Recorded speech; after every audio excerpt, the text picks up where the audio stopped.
On pause my recording. So welcome everyone to session 4, which is your target market and you. I'm going to share the screen and just to get prepared once we do get started, if you guys want to think of what tasks have you completed since joining the Women Entrepreneurship Center that has helped you to move your business forward. So maybe you did some of the action items that we suggested and maybe sharing your experience in this network, in this group, will one, help getting your name out there to the network. I know we learned about networking last Thursday.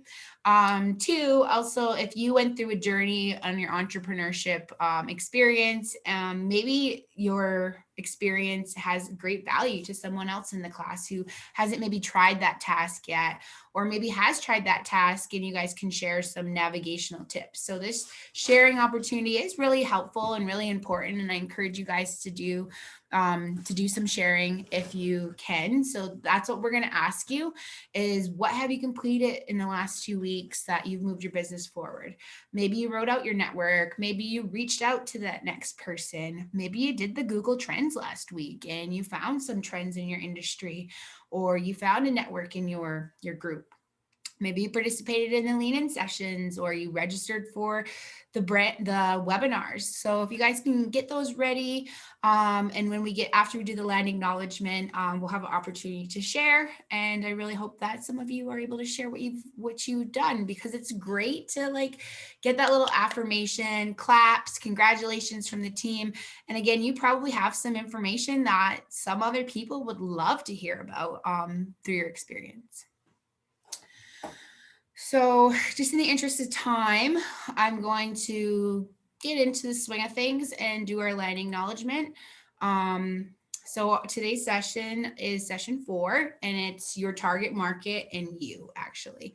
And we're going to hear today from Yolanda Zan, and this is I love this session because it really connects what's your business and your brand of your personal business and yourself. So it's quite great. So before we get started, I want to acknowledge for myself, as well as with the Laurier School of Business and Laurier University, we all acknowledge that where we do business, Waterloo region, is located on the traditional territory of the neutral Anishinaabe and Haudenosaunee people. And we are grateful for all the Indigenous people who continue to care for and remain interconnected with the land. I like to add in an interconnection to the land that I have anytime I do a land acknowledgement. And I am just so grateful for this last bit of warm weather that we get to go outside and enjoy that tiny bit of fall before it's dark when we're done work. And there's not a lot of time to do stuff. Tomorrow, I'm actually going to work a half day because I have some things going on Saturday. So I've scheduled a hike. I'm in Brantford. There's Wilkes Dam close to here, and there's some great trails there.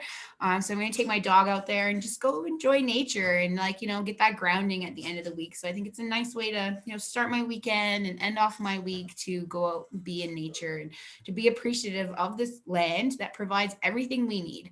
So yeah, that's my acknowledgement for the day. So now it's your turn. If you guys want to share your success, so that first question I posed, we've been here now. This is our 4th session. We've been together for 2 weeks.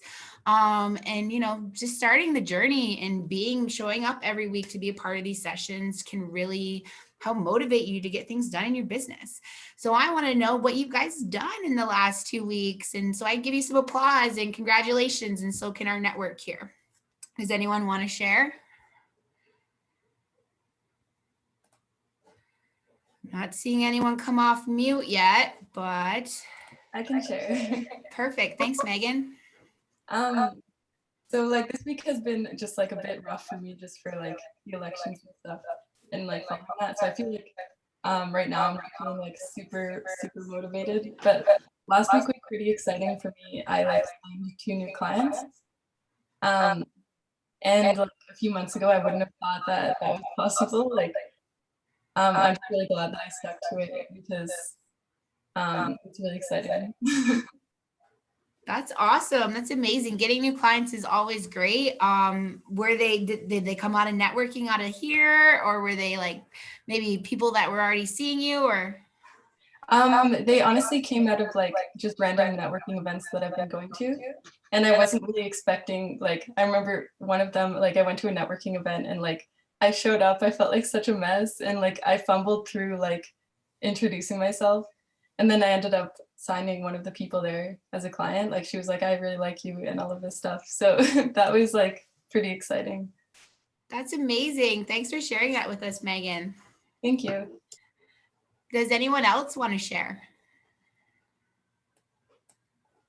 It could be about feedback. Maybe you talked about your business with family and friends and you looked at some of that feedback, or you did some of the activities. Katie? Sure. So mine were the things that I've done the last couple of weeks are a little bit more on the theoretical side. So I talked to my family more about what they like, ideas about setting up a clinic. But then the biggest thing for me was that I did the plum questionnaire and I was really surprised by the results. I just didn't get on quick enough last week to talk about it, but things that I thought personally were my weaknesses, they came up as my top 3 strengths. And I thought that that was, I don't know if it was like a really weird coincidence or I don't know what it means, but it was, I guess it's a bit of a self-confidence boost.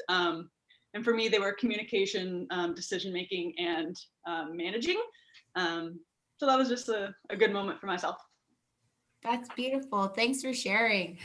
That plum assessment is always so interesting for me because sometimes like it points out things that maybe we might know or we think goes away. But like until you like spend some time looking at it, I don't know what I'm trying to say here. It's hard to pull those details out, and like it's nice to get that affirmation to be like, hey, you know what? I am good in that, or I do have skills in that area. And I think like a lot of times as women too, we're always striving for perfection. And like, so like, you know, you said that you maybe thought that they were maybe your weaknesses, but maybe it's because you are good in them and you want to be so good at them. Like you want to be perfect at them. Right. So that's awesome to recognize that they are part of your strengths. Thanks for sharing. Does anyone else want to share? Maybe one more? I will. Thank you, Dana. Go ahead. So I created a LinkedIn page and I was really excited about that because I was really nervous to do that. Oh, that's awesome. Yeah, and I connected with a bunch of people. And I also signed up for the Build Your Brand seminar, and I'm really looking forward to attending that and seeing what I can learn and who I can connect with. Awesome. Thanks for sharing, Dana. And make sure you drop your LinkedIn into the chat so the rest of us can follow you. Okay, I will once I figure out how to do that. So if you just go to your profile on LinkedIn and just literally cut and paste the URL, that will take you right to you, and then we can connect with you that way. All right, cool. Thanks, guys. Thanks, Dana. All right, so I'm going to submit a couple more people here, and I'm going to drop the Google Doc one more time into, sorry, I think everything's on the same screen, so I probably have to exit this just so you can follow along with these links. So here is, oh no, that's an edit one. Hang on, share. Sorry, I have 2 screens. I'm just trying to see around here. Drop this into the chat.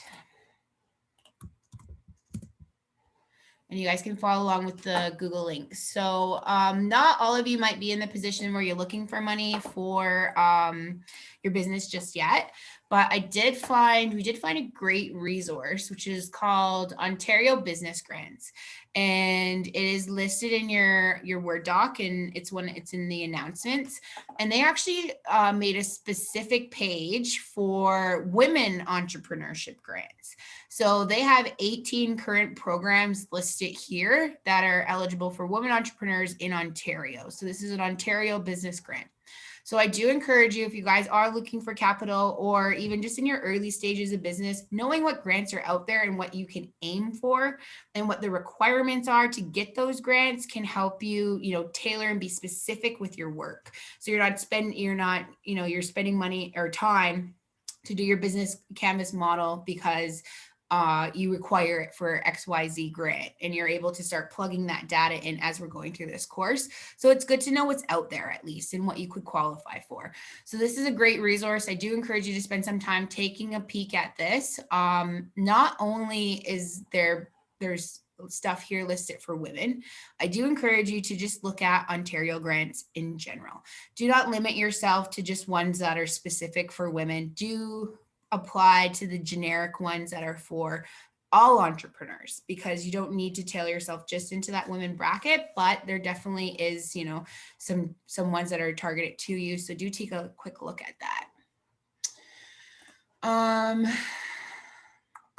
Also in the resource, a lot of times I will look at the Waterloo Small Business Center and see what kind of courses are coming up. So ones that I thought were interesting that I wanted to share with you guys are, they do have on November 12th, having one called Maximizing Your Online Advertising and Marketing Efforts.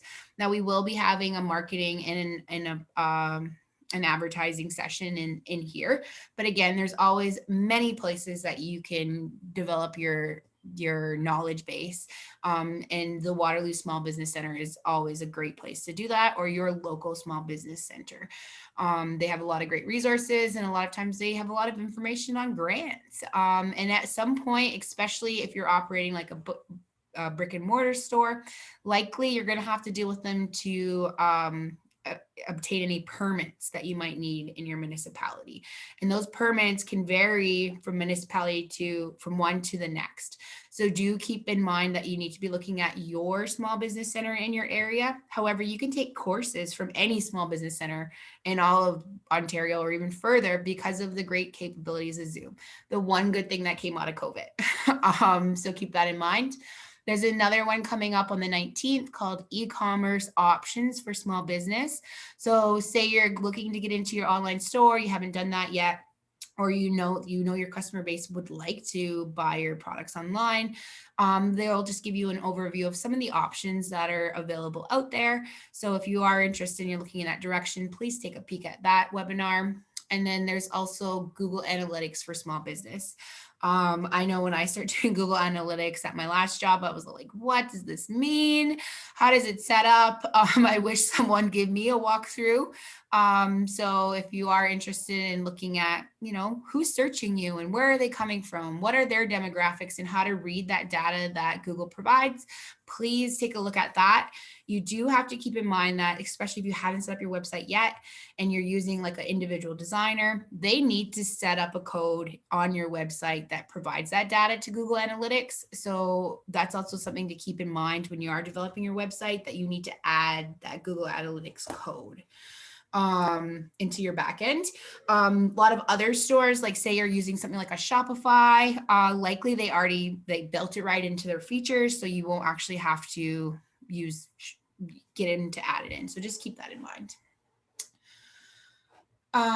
Sorry, I'm just going to close this so I don't have to. A lot of you filled out the pre-participation survey, so thank you for doing that. If you haven't done that, there is a link there in your notes. We had a lead-in session this morning. I know we had one of the cohorts from today join us, which is great to see you there. And today's session was building an effective network. So we do have those at the beginning of each month. So please sign up, and they are focused on building interpersonal skills. You are newsworthy. So, that's supposed to be build a brand workshop is coming up on the 18th. And also don't forget to fill out the discussion page. I did read about a few of you and learned some like one or two little facts about a couple of you. So thank you for who did fill that out in the discussion page. And if you haven't looked at it yet, please go and check it out. I'll just show you where it is on My Learning Space. So if you go to discussion on My Learning Space, and then you go down here, our participants cohort 4, we have had 12 people fill it out for us, which is awesome. So that means you guys get to know 12 new things about people. And we talked about networking last Thursday and about building connections with people and how that builds trust. And people who trust you are more likely to refer you, to give you more jobs, stuff like that. So do take a minute to read about some of your fellow participants, what their business is, maybe share and finding a connection. Like, for example, I don't know if Kristen's on right now, but being like, to know that she is 30 minutes from the Rocky Mountains, to be able to say like, hey, I've been there. I've been to the Rocky Mountains. Have you been to this town? Building that small little connection can really benefit you in networking in the long run, because that's a human on the other side. You're a human. We like to build connections. We like people who are relatable too. So finding little pieces of information to be relatable and that really helps you strengthen your network. So please take a look through our participants and find out more. Follow each other on Instagram, Facebook, or whatever social media platform they've advertised there. All right. What time are we at? I want to get you guys into breakout rooms. So we are going to hear from Yolanda Zan today. She's the founder of Panda Mandarin and Girl Strong, and she's going to go over your target market and you. So before we get started, I'm going to throw you guys into breakout sessions, and we really are talking about, who your customer is today. So some of these questions are about like kind of filling out your demographics and getting to know each other. So I want you guys to get into groups and to share, where did you grow up and where do you live? Because that matters when you're a target market, especially if your brick and mortar store and you're knowing who's in your region, who's actually going to drive into your business. Do you have kids? Do you have pets? Do you have roommates? Just share what you feel comfortable with sharing in the group, of course. And then the question is, what's your favorite brand of shampoo and why? And why we ask this question is because the answers are quite different for different reasons. And what we realize out of this activity is not everybody is your target market. That, you might sell shampoo, but you're not going to sell that same shampoo to each and every one of us in this group for many different reasons. So we'll do a little debrief on that afterwards. And another one is, if you have time in the group, to ask, if you want a $100 gift card, where would you want it to? And why? And again, that kind of helps figure out some of like, who you guys, where you fit in these demographics and in that target market, and where you're willing to spend your money, and what kind of level of spending do you do? Like, is it a gift card to Walmart, or is it like a gift card to Sephora or somewhere like, Holt Renfrew, and those different layers. So I'm going to throw you in rooms of 3. I'm going to drop these questions first into the chat, so you guys have them there. And Yolanda, I see that you're on the call already. So if you want to jump in a room, you're welcome to. I will send you an invite for one. If not, you're welcome to hang out with me here. Sure, I'll hang out with you. If Okay. that's okay. Yeah, absolutely. So we're going to do rooms of 3 or 4, and we will give you, it's kind of a lot of questions. So we'll give you to 1:30. So it's 12 minutes. If you guys can keep it to about 3 minutes a piece, that'd be great. So you should have an invite now.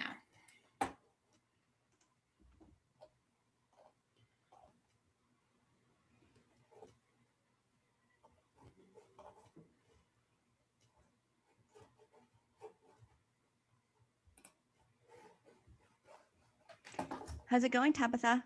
It's going great. How are you doing? I'm good. I'm good. Such a nice day today. Yeah, for sure. I can't believe how warm it is. I know. I was just outside with my daughter for lunch. It was just so nice. So I realized I forgot to follow up with you about my question regarding PR services. Oh yeah, I did talk to my team, and we never really did a pricing on it before. It's always been with someone I worked with or part of a larger contract, and I meant to do something. I'm just going to pause this recording. Everybody, I love that I'm joining you all on such a beautiful day. So really appreciate you being here, even though you could be outside doing any number of things. So thank you for being here.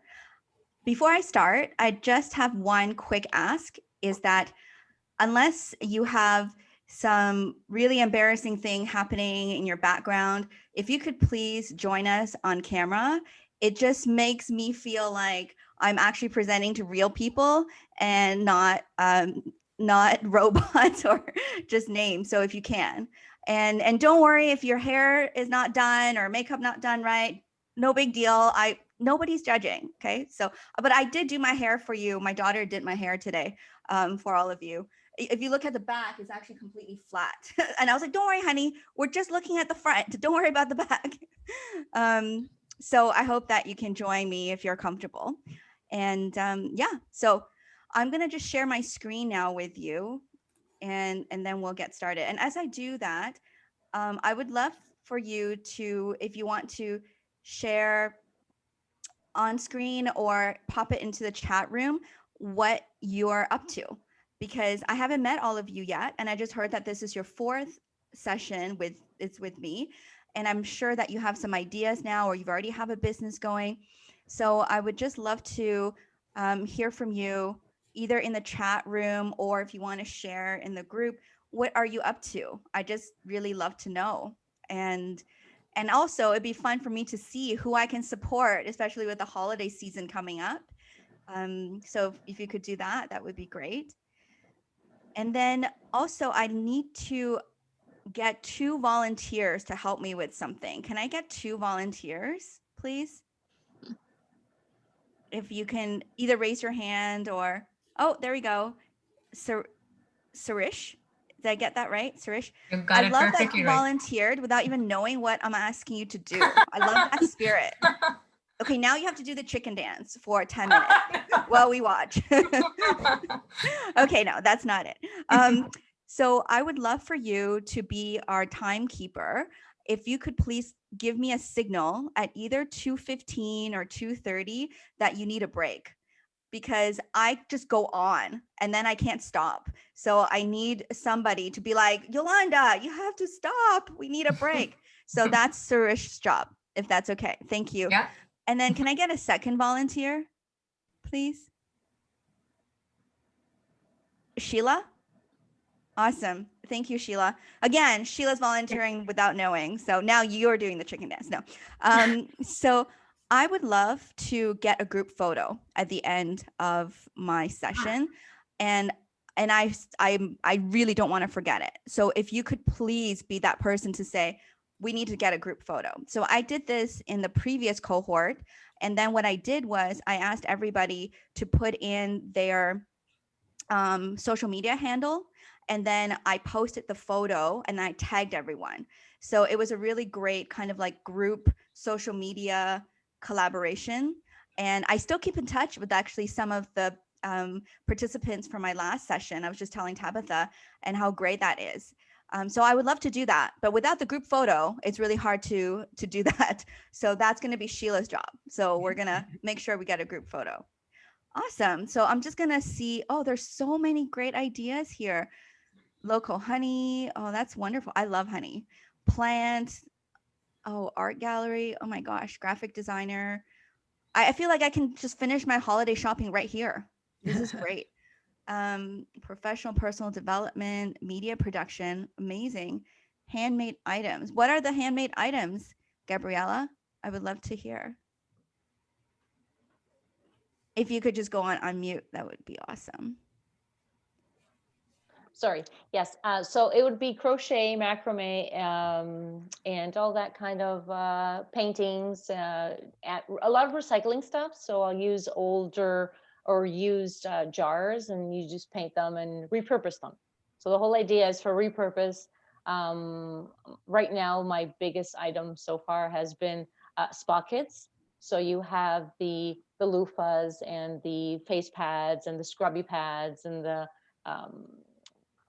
wash pads or whatever it is, all done in crochet. And the important thing is I try to do it, it's all local or Canadian items. The yarn is all 100% cotton, and all handmade stuff, so all locally sourced. So oh, I love it. that kind of thing. Thank you. Yeah. There's so many. I just had a chance to read over all of them, like bookkeeping. Well, Gabriella was sharing about her great products. It's really awesome. Oh, and thank you. I'm adorable. My husband doesn't always think that. He's always think I'm mean or I yell at or nag too much. I should get him here to like read about that. Can you, Rhonda, can you please tell him I'm actually adorable? Even the nagging is adorable. Indigenous history. Love it. That's so great. Oh, wow. Baltic amber. Amazing. Masks and bags. That's the perfect time to do that. Embroidery. Hydroponic. I know I was talking to Nancy earlier. That's so great. Hydroponic farming. So yeah, I love all these, man, there's so much talent here in this virtual room. And I'm so happy to be here and meet all of you. And I definitely hope that my presentation today will give you a bit more information and a bit more direction as well to get your target market. And just before I really launch into the presentation, what I want to share is, if you're a product-based company, I'm already seeing a lot of holiday online buy groups happening right now, or online markets, especially with the mom groups. So I really highly recommend, whether you're selling honey or masks or macrame or any of these great products that moms are looking for, I think searching out some of those holiday online market would be really important. And at the end of our session, I can actually give you some ideas of what Facebook groups to look for and what they are, how they're organizing these online markets and how they can help you reach your target market as well. Okay, so and if I forget, can I get somebody to remind me if I forget to put that out there? Who would be able to remind me? See, this time I told you what exactly it is that you're volunteering for. You're just going to remind me to make sure that I remind everybody about the online holiday markets. Let's see. April somebody- volunteered in the chat. Oh, amazing. Okay, thank you. Okay, so I'm just going to start this now. And everybody can see okay? Yeah, perfect. So my name is Yolanda Zhang. I am an Ontario certified teacher. That's what OCT stands for. But I'm also an engineer. So I've had I took a scenic route to becoming an entrepreneur. So 6 years ago, I founded a company called Panda Mandarin. And then 2 years ago, I founded a nonprofit called Girl Strong. So I'll show you some pictures after, but I'm going to just give you an idea of what we're doing today. So I'm going to kind of walk you through a little bit about how I came to be where I am today. And then I'm going to talk about the business model canvas, which is one way to create a business plan. And then we're going to talk about your why. And so I have 2 short videos to show you. And hopefully through that, we're going to create your mission statement for life. I know you're supposed to have mission statement, vision statements for your business, but today, because we need to go back to the basics, so I want to know what your mission statement for your life is. And that's what we're going to do after the business plan introduction. And then I'm going to talk a bit about how do you define your dream client? What does that actually look like? And what are the components that you need to identify to know who your dream clients are? And then I want to share with you how you can help them on their hero journey. And what does that mean? And how can you truly connect with your target market from a very authentic and deep place? And then, of course, we're going to talk a bit more about what are some of the ways to reach them. And I have an awesome volunteer to remind me about the online holiday market as well. And then we're going to talk about your business logo. And I'll share a story about how I created my business logo to give you some inspiration as well. So here's a little backstory about me and about how this all kind of came about. So I was an engineer. I worked for several years in corporate doing sales for General Electric, so GE. And I really found that something was missing for me. And I was on a flight to Vancouver for business, and I sat beside a Catholic priest. And he had these, Jesus symbols on him. And then I thought, oh no, he's going to preach to me the entire time. So I better just kind of like keep to myself and not say too much. But he was this really amazing guy. And we ended up talking for probably 3 out of the 5 hours because I was trying to read a book for the first 2. And then I now wish that, I had talked to him for all 5. And so he made me realize that what I was struggling with in terms of whether I loved working in engineering was a real struggle. And he told me that he was an engineer and then he became a Catholic priest because he felt that was his calling. He quit his job. It was a really tough decision. And now he sees parishioners all the time in their 50s and 60s, completely regretting their life choices, where, you know, their kids don't talk to them anymore, or their health is failing, and they just don't feel like they lived an authentic life as they had hoped. So that was a really big turning point for me, and made me understand that money is not everything. And I really need to examine what I want out of my life. And I realized that was really teaching. Like, I love teaching. Not to like toot my own horn, but I'm a really great teacher, and I connect really well with the kids and adults too. But like kids, like I love kids, and kids love me because I'm like a kid at heart, and I'm very silly. I'm even sillier when there are kids around. You just feed off of their energy. So then I became a teacher, and I taught math and physics for 7 years. And then my daughter was born. And those of you who are parents or moms, you know, your life really changes a lot when you become a mom, and you again reevaluate everything. So for me, it was that I wanted my daughter to stay connected to her cultural heritage. And so later on, I'm going to show you the video about your why. So the reason I'm telling you my story is because I want to show you what someone else's why could be. And I've been selling my why for 6 years, and it's worked really well. But it's true. I didn't make it up. If you make it up, people will know. But this is truly my why, and it's very much part of my being and part of everything that I represent.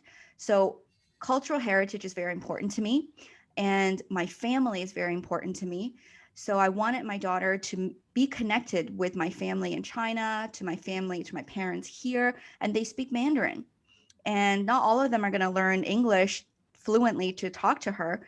So it was very important for me, which is my why, is to make sure that she can learn Mandarin in my community. I live in Toronto, but I live in a community where there aren't a lot of people who can speak Mandarin. So I know that reality is she's probably not going to have many friends who can speak Mandarin. And that's actually why I started Panda Mandarin. And you'll see the logo, a big panda and a little panda. That's actually representative of me and my daughter. When we designed this logo, I sent the designer, I know one of you is a designer here, like I sent my graphic designer a picture of me holding my daughter like that. I was like, now make us pandas. And that's our logo. And so that is kind of how Panda Mandarin started. And 2 years ago, my grandmother passed away from cancer. So you can actually see her picture right behind me here. And she became my why. And I was just so overwhelmed with grief, and I didn't know how to process it. And I really wanted to honor her memory. So I decided that I want to start something to help girls. And my grandmother came from very, very humble beginnings, and she was not given the opportunity to learn or have access to education until she was a mom herself. She actually was illiterate until she gave birth to my mom, and she worked full day at the factory and then went to night school just to learn to read. And Chinese is not easy to learn as an adult. So she learned because she wanted to be able to read to her own kids, and she didn't want to be illiterate. And so I was really inspired to do something to honor her memory, but also have the mission of the program to be not for profit and give all girls access, regardless of their ability to pay. And that's what we've been doing for 2 years. And we've been covered by the Globe and Mail. We were featured on the CBC. This full story was featured on CBC, on Huffington Post. And just a couple of months ago, Dr. Leonard Sachs, who is a leading physician, researcher, visionary expert on gender studies, wrote a book called Girls on the Edge, and he featured me and Girl Strong in his book. Like, I nearly fainted. Like, that's literally just what happened. So that is my why. So you can see how powerful having a why is, right? You can see now that these all link together. It wasn't because I was bored and I decided to do something with my time, or, I wanted to like make a side gig with some money. I mean, those all came up as part of what happened, but those are not my whys. So that's for me. And what I want to do after the business model is to talk about your whys and for you to really start thinking about that. This is going to be a really quick lesson, and Tabitha knows this because of the previous time I presented this. So I never created a business plan. And I know that is not what you might be expecting to hear from a coach or from an instructor. But the reality is, I felt like when I was starting my business, so many things were changing and I didn't really know. So for me to project 5 years out to see what's going to happen was really unrealistic. And the other reason I didn't need a business plan is everything was self-funded. So I didn't need to ask for money from the bank or from any donors. So that's also why I didn't need a business plan. You might be in a different position where you might need to get funding, or you might need to get, or you have really big dreams and you really want to make it happen and you want to just map it all out. And so this is a great tool. It's called the Business Model Canvas. And I think Tabitha actually has a link for you in your follow-up email as well for you to use. And there are some really key components of this that you need to include, one of which we're going to talk about today, which is about your customers and also customer relationships. And you also want to think through, what your value proposition is. And that's actually where the why comes in as well. So we're going to hit on pieces of this business model canvas, but we're not necessarily going to go through the details of doing it. And with the link that you're going to get from Tabitha, I really highly encourage you to give it a try. But I know that sounds a little bit insincere because I didn't actually do it. And I told you the reason why, but I just recommend that, you should be a good student. Don't follow my lead. You should do this. I think it's a good idea to do that. And that's what Sarah wanted me to tell you too. She's like, Yolanda, you've been bad. You should have done your business plan. Do not pass your bad habits to my group. I'm like, okay, Sarah, I promise I will tell them that this is something they should do. Okay. So don't tell Sarah that I didn't tell you to not do a business plan. All right. So here is the part that I really want to show you as well. So I need to unshare the slide so I can share the video. And so Simon Sinek, I don't know if anyone read his book or heard his TED Talk. Yeah, he's amazing. I've seen him live at conferences. He's just such a great speaker and just awesome guy. And so this particular video is only about 4 minutes and 24 seconds. And it's all about his golden circle format. And I love it. And this is something that we're going to do as a think share as well. So as you're watching this, I want you to think about what your why, how, and what are, like as he's talking, because we're going to be working on that together. And can everyone see this? Okay. And let me know if you can hear it. Can you hear? Yeah. Do you want to expand it, Yolanda? Yeah. When things don't go as we assume, or better, Actually, it's pretty low. The sound's pretty low. others are able to achieve things that seem to Is the volume really low? Okay, let me try something here.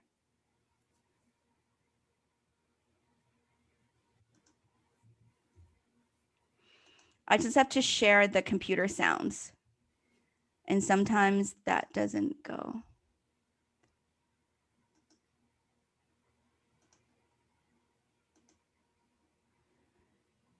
Give me 1 minute. Otherwise, I'm just going to put my speaker right there. Okay. Let's see if this works.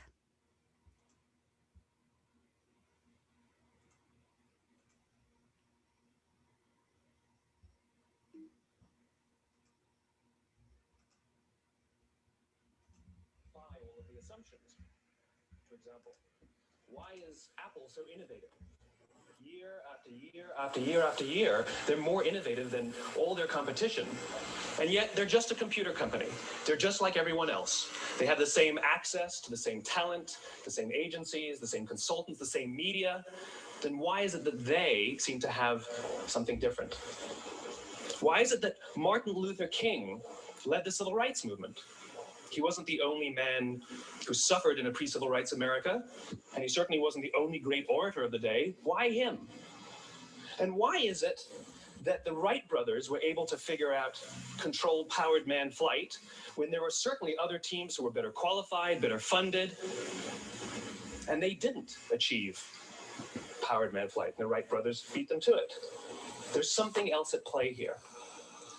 About 3.5 years ago, I made a discovery, and this discovery profoundly changed my view on how I thought the world worked, and it even profoundly changed the way in which I operate in it. As it turns out, there's a pattern. As it turns out, all the great and inspiring leaders and organizations in the world, whether it's Apple or Martin Luther King or the Wright brothers, they all think, act, and communicate the exact same way, and it's the complete opposite to everyone else. All I did was codify it. And it's probably the world's simplest idea. I call it the golden circle.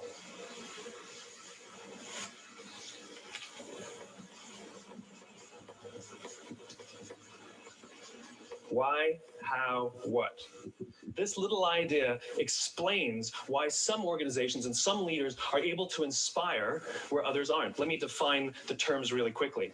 Every single person, every single organization on the planet knows what they do 100%. Some know how they do it, whether you call it your differentiating value proposition or your proprietary process or your USP. But very, very few people or organizations know why they do what they do. And by why, I don't mean to make a profit.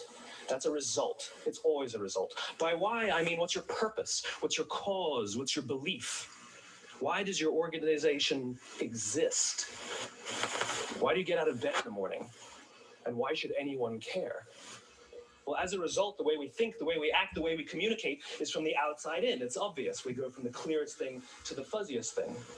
But the inspired leaders and the inspired organizations, regardless of their size, regardless of their industry, all think, act, and communicate from the inside out.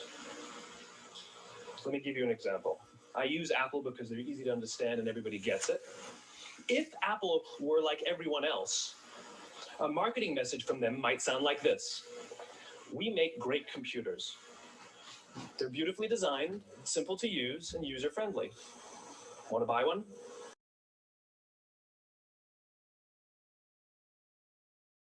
Yolanda, the sound cut out for some reason. We say what we do, we say how we're different or how we better, and we expect some sort of behavior, a purchase, a vote, something like that. Here's our new law firm.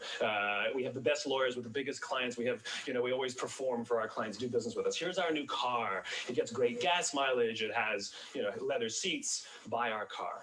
But it's uninspiring. Here's how Apple actually communicates. Everything we do, we believe in challenging the status quo. We believe in thinking differently. The way we challenge the status quo is by making our products beautifully designed, simple to use, and user-friendly. We just happen to make great computers. Want to buy one? Totally different, right? You're ready to buy a computer from me. All I did was reverse the order of the information. What it proves to us is that people don't buy what you do, people buy why you do it. People don't buy what you do, they buy why you do it. This explains. So at the very end of that little clip, he says something repeatedly that is really important. Did anyone catch that? Did you catch what he said? Megan? Did I see your hand? Yeah. People don't buy what you do, they buy why you do it. Yeah, exactly. People buy stories. It's huge. Like that is a concept in basically like any business coach you might work with will always tell you that. You got to be clear about your story. And in other words, you got to be clear about your why. Because what happens if you're not clear what your why is? What will happen, do you think? You'll fail. Yeah, you will fail. But what about your customers? If you don't know what your why is, what about your customers? Would they know? It will come across and will show you that you're not confident yourself, and hence they won't have that trust in you. Exactly. Thank you, Suresh. Yeah, you have to build trust, and clarity is what definitely builds trust. And yeah, Marie Louise said the same thing. It's that you will be like every other business. You know, what makes Apple different? Apple is not just another computer company, right? And if you make masks and bags, you don't want to just be another company that makes masks and bags. What is the story behind it? I mean, I don't know the story behind Sherry's mask and bag and accessories company, but let's say it's that you know your kids are really wanting to learn entrepreneurship and you want to help them by making some bags and masks and model that with them, right? You want to teach them something. So hopefully you'll have a why that really gets at people's heartstrings. And again, I'm not saying that I want you to make anything up. That's not at all what I'm promoting. I'm just saying, but you need to know what it is. Like you need to kind of dig a bit deeper, you know, just to say that, oh, I want to have a company. I want to be an entrepreneur. I hate my boss, you know, these all may be true, but that is not your why. So you have to come up with that. So I'm going to give you maybe about 5 minutes. And I know it's not a lot of time, but we're just kind of like getting the ball rolling here. But I want to have you write out what your why is. And if you're really clear about that already, then I want you to write out your how and your what. So kind of like the golden circle, right? I want you to just write that down quickly. It could be just like a few words, or it could be a sentence, whatever it might be for you. But I do want you to come up with your starting golden circle, like your why, your how, your what.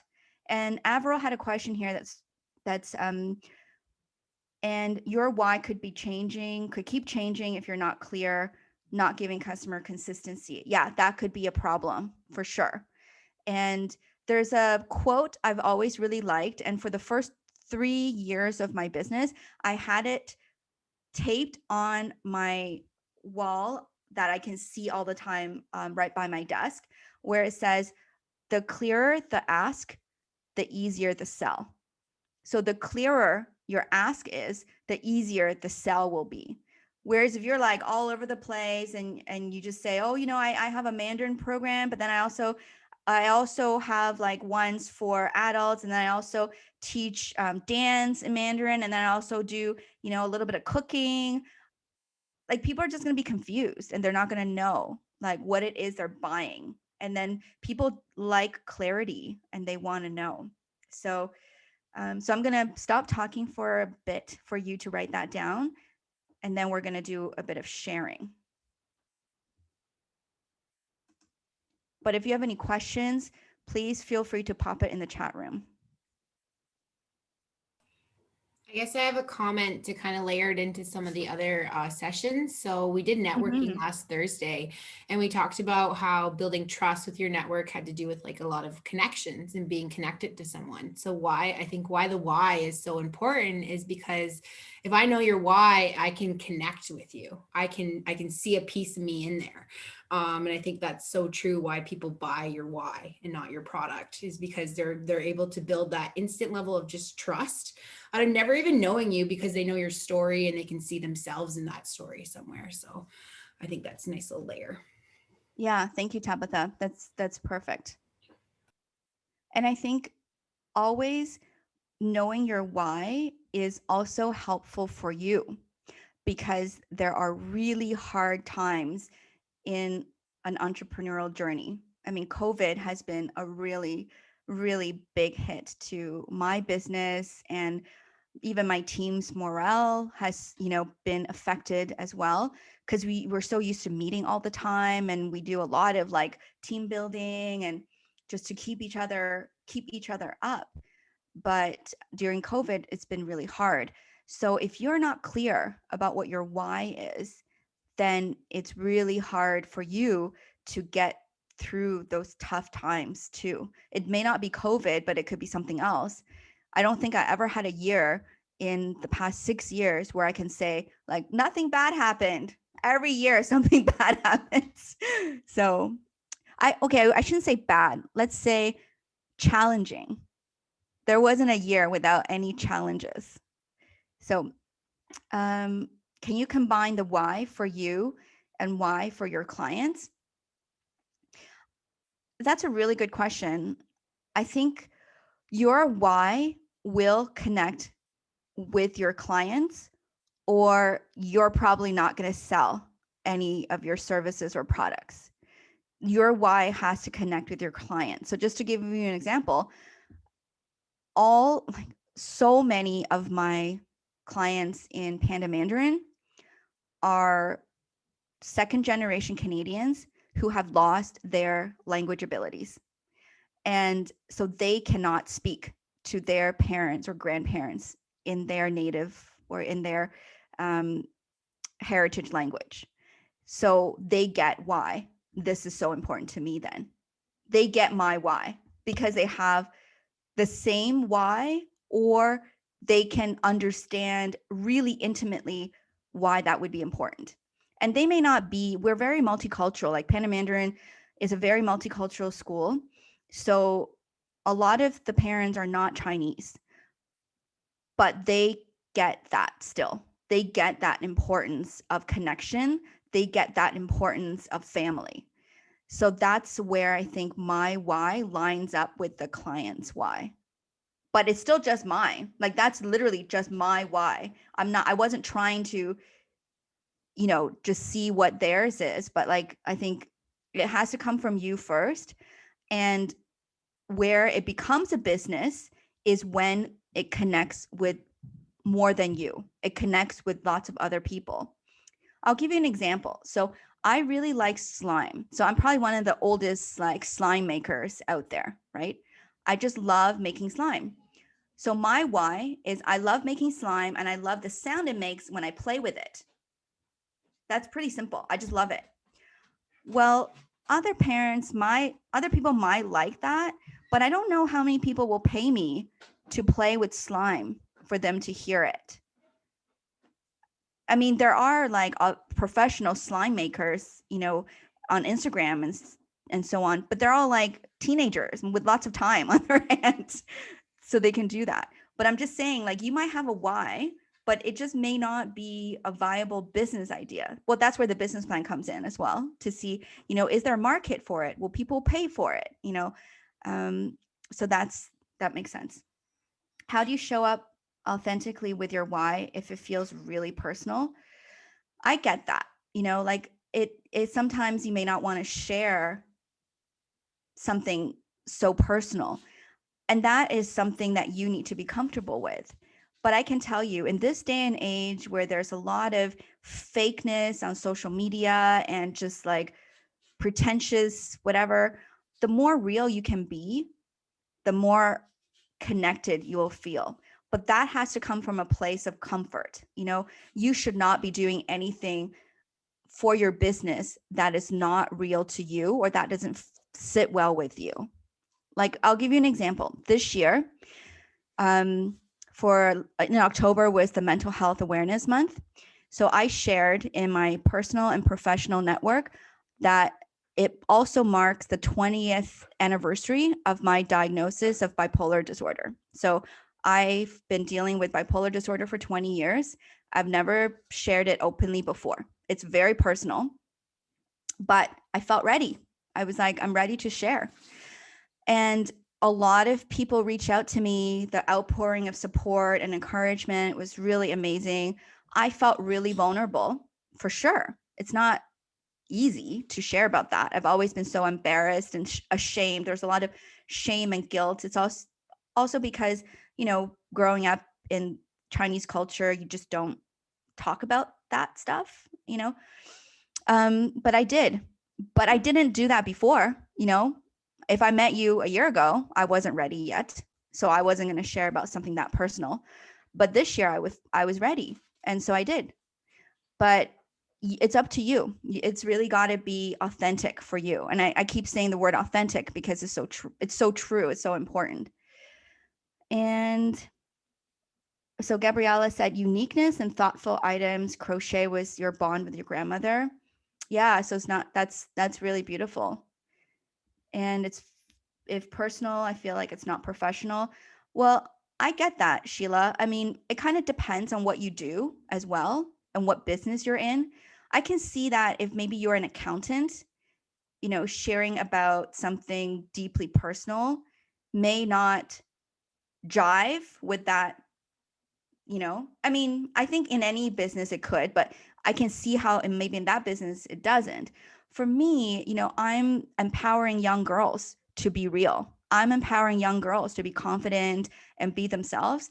So if I'm not doing it myself and leading an example, then how am I supposed to teach the young girls? So that's my angle too, right? Like I need to really be comfortable in my own skin and really make sure that I'm grounded as a teacher and as a director for my team of teachers to model that. So, and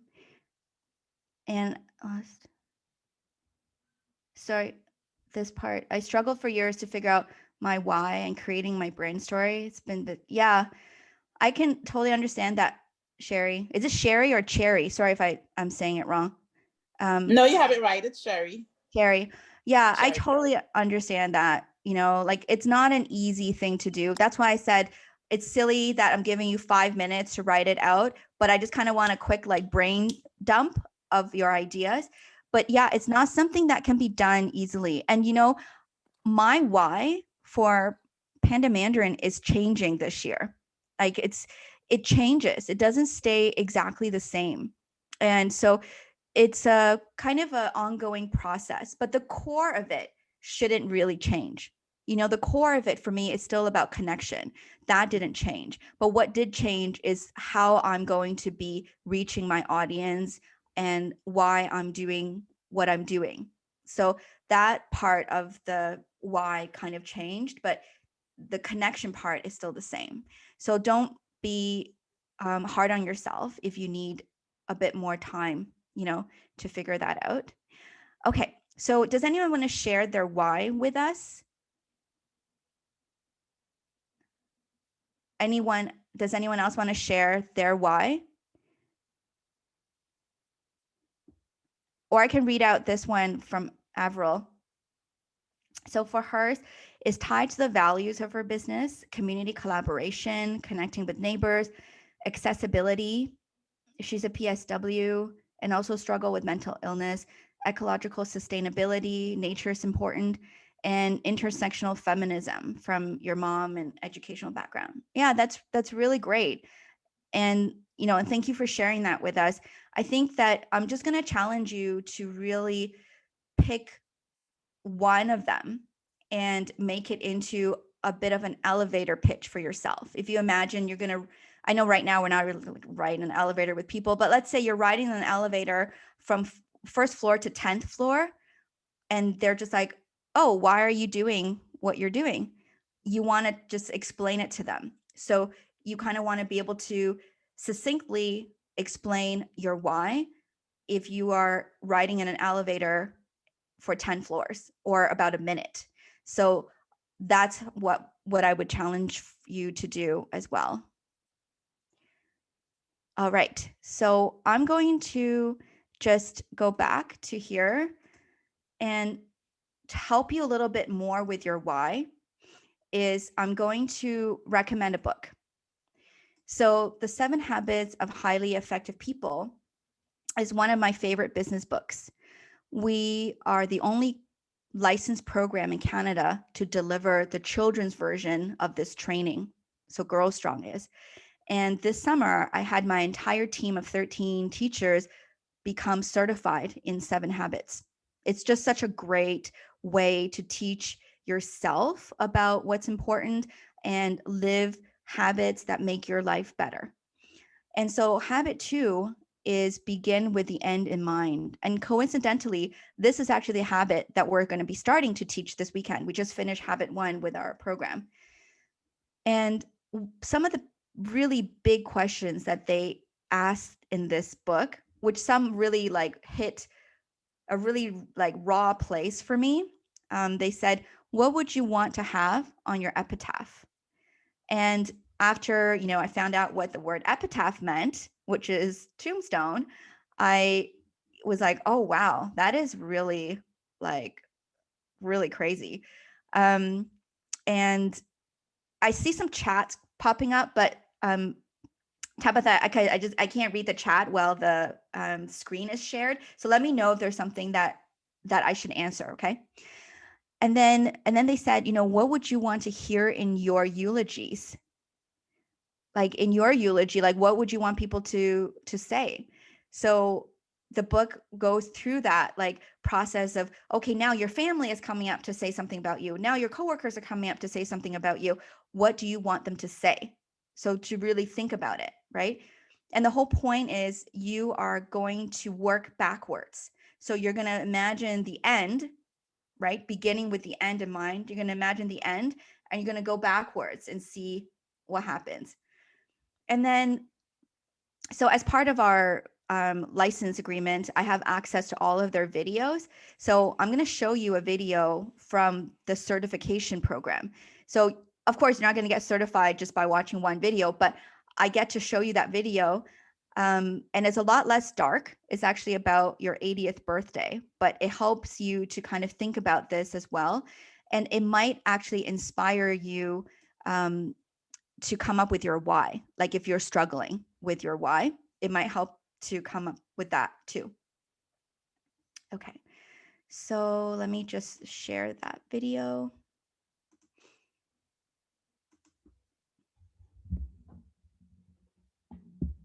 Can everyone see now?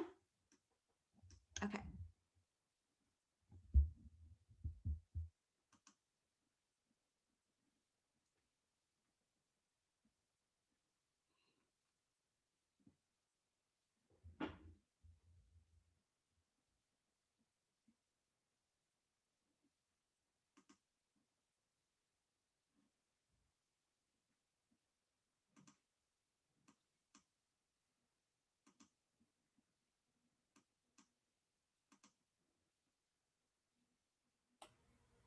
Gotta love technology. Right? Hold on, let me just try something else. Let me try this on my end. You know, I was trying to be like so organized. I tested all the videos ahead of time, but you just never know. And it's okay. I feel like Zoom has made everyone just force everyone to learn to be chill, because there is just nothing you can do, nothing else you can do other than to wait to make sure that it works. And Yolanda, Megan reminded you that it's 2:15. So after the video, maybe we can take the break unless you want to do it now to try to load the video. Oh, that's a great idea. So how about that, everyone? So I'm going to try to get the video to work and then everyone can take a break and then we can come back. Yeah. But if you do have any questions in the meantime, just pop them into the chat room for sure.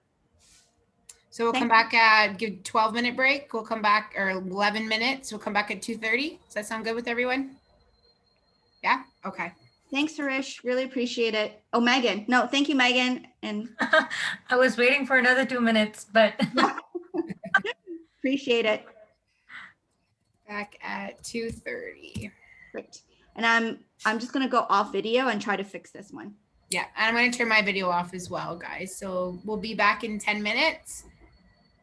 If you haven't shared your social medias or your LinkedIn's, please do so on the break. And then guys, please go in and start filling them out. And if you don't want to get a drink or take a break, go into My Learning Space and fill out that discussion page and let us know about you. Like, what's your Instagram handle? What's a fact or two about you? And what do you do for a business?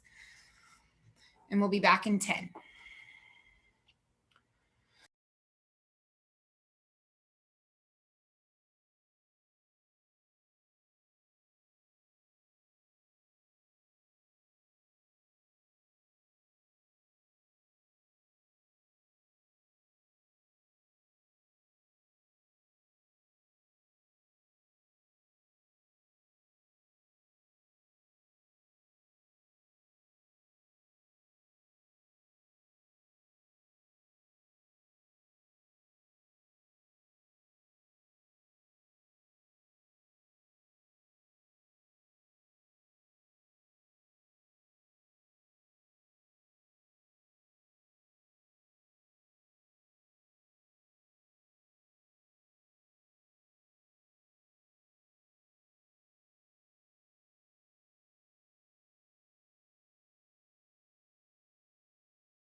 Hey, Tabitha, it's working.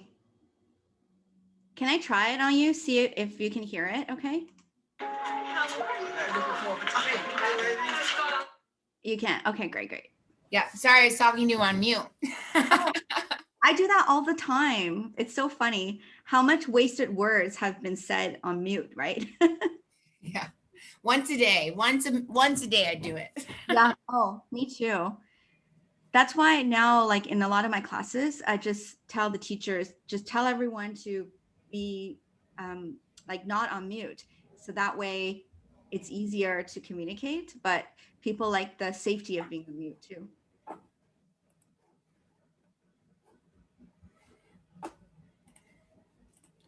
Cool. Accept. This is such a nice group. I love it.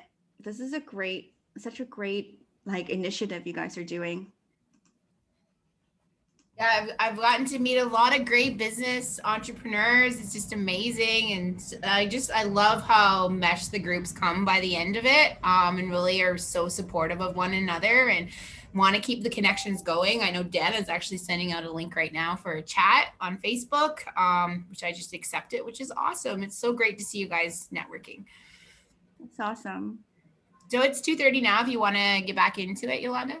Perfect. Okay, so I'm gonna play this video, and before I play, I just want to have you start to get the wheels turning for yourself.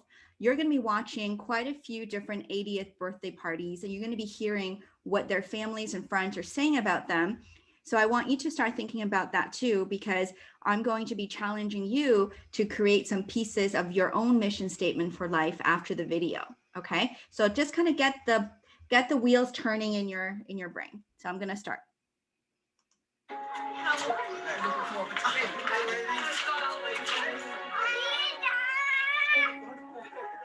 In your mind's eye, picture your 80th birthday. Picture the faces of your friends and family as they come to wish you well. All these people have come to honor you, to express their feelings, to toast a life well spent. 69, 70.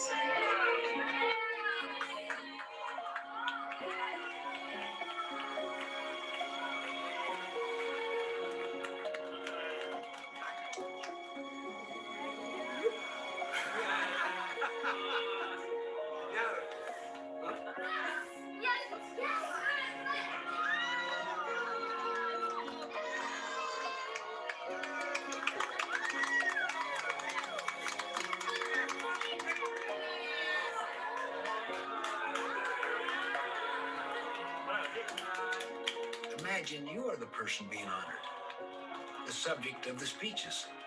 What would you like the speaker to say about you, your life? What would you like them to say about your character and contributions?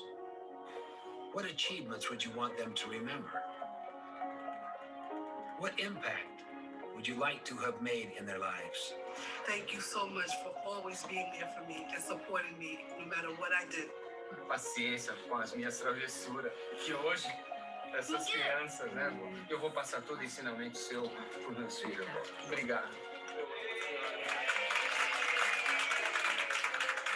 This is my beloved husband, whom I have loved for at least 17 years. Even though we've been married 16 years, we met in elementary school. And it was love at first sight. And so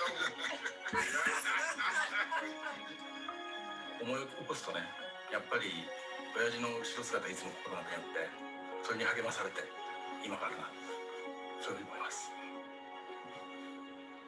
ありがとう。誕生日おめでとう。みんなからね。Start living today with that picture of your own 80th birthday party clearly in mind. In that picture, you will find your definition of true success.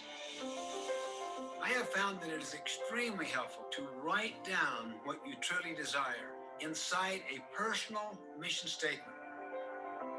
In that written mission statement, you clarify for yourself what ends you serve, what you want to be, your character, what you want to do with your life, your contributions and achievements. Your mission statement is like a personal constitution. It's the basis for making major life-directing decisions, as well as smaller daily choices in the midst of all of the ups and downs of life. Mission statements come in all forms and shapes. It doesn't matter what form it's in, as long as it uniquely expresses you. Some come in the form of a poem or a collage of pictures. Some are long, others might be shorter. A mission statement is not something you write overnight. It may take several rewrites, but you don't let that stop you. Several years ago, I remember thinking deeply about my own mission statement, one that I had developed many, many years before. I was sitting alone on a beach at the end of a bicycle ride. I took out my mission statement and I really thought about it very, very deeply.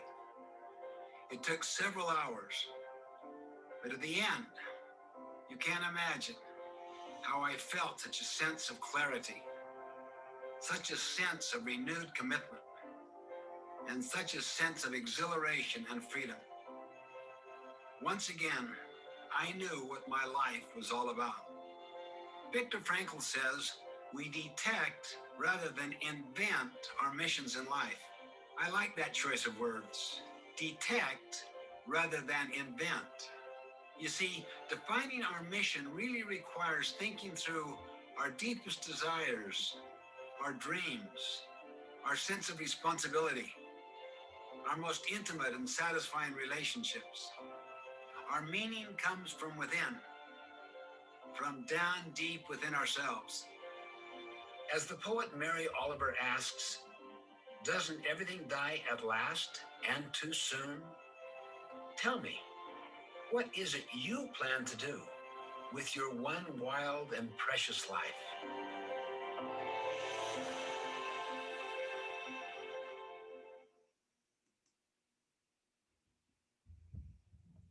Did you like that?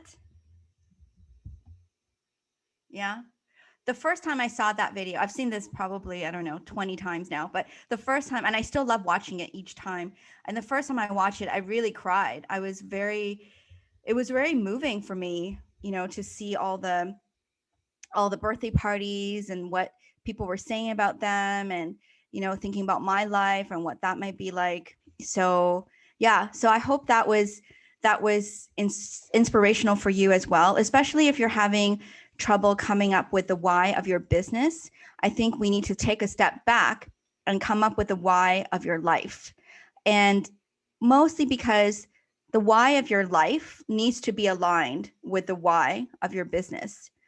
The why of your business, I know somebody asked, does it have to be connected to your clients? And I said no, because that's not how you create the why. But the way you create the why of your business really needs to come from a deep, desire for yourself in your own life, for that to actually be aligned. So I'm going to show you my why, or my mission statement, and who inspires my mission statement in life. So these are the two people that inspires me every day. And how many people here are parents? Just a show of hands, I guess. Oh, okay. Like a lot.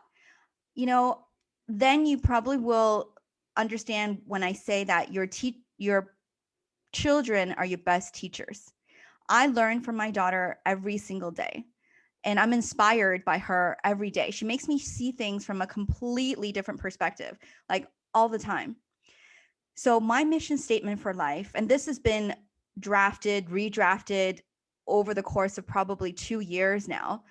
And I write it. So I keep a journal, like agenda. This is my journal, and it's front and center on the first page of my journal is my mission statement. This is actually an older version now. This was written about a year ago. So important to keep. Sorry, can you hear me okay? Okay, I just got an alert saying that the sound changed. But it's so important to keep this front and center. And so for me, my mission statement for life is to be a loving mother, partner, a lifelong learner, and live a balanced life, one that is authentic, connected, and making a positive impact in the world. And I always use this to reground myself and to see whether what I'm doing is in line with my mission statement. Because this is my end in mind. This is what I would want people to say at my eulogy. Oh, sorry, people to say at my funeral in their eulogies, or to appear on my epitaph. And so you need to live almost your life backwards so that you make sure that you get to the destination that matters to you. So this is what matters to me. And for my mission statement for my business, I'll show you. This is my mission statement for Girls Strong, which is to empower young girls everywhere to become limitless women. And our vision is that every girl fully realizes their own incredible potential to live an unstoppable life they dream of without limits. So do you see how closely my why for my business is tied to my why for my life? If they were not connected, I would not feel well doing the work that I do, which is actually what happened when I was working as an engineer. What I was doing was not connected with my own mission for life. And my mission for life, just like Stephen Covey said in the video, you detect your mission in life. You know, as things happen or you meet people, maybe even today's session is part of that detection, you know, for you. You're detecting pieces of your mission. And I'm really honored to be part of that process too. So what I would love for you to do now is, now that you've heard the 80th birthday video and I've shared about what my mission statement is and my business mission statement, I want you to come up just 3 words. Come up with 3 words that you would want to include in your mission statement. And the reason for 3 words is this is not meant for you to create a full sentence that sounds perfect and poetic and beautiful. Like I told you, it's taken me 2 years to write this, right? I've been changing it, modifying it, adding things, deleting things. You know, when my husband pisses me off, I take out the partner. I'm just a loving mother. You know, when he's good, I'm like, okay, fine. I want to be a loving partner too.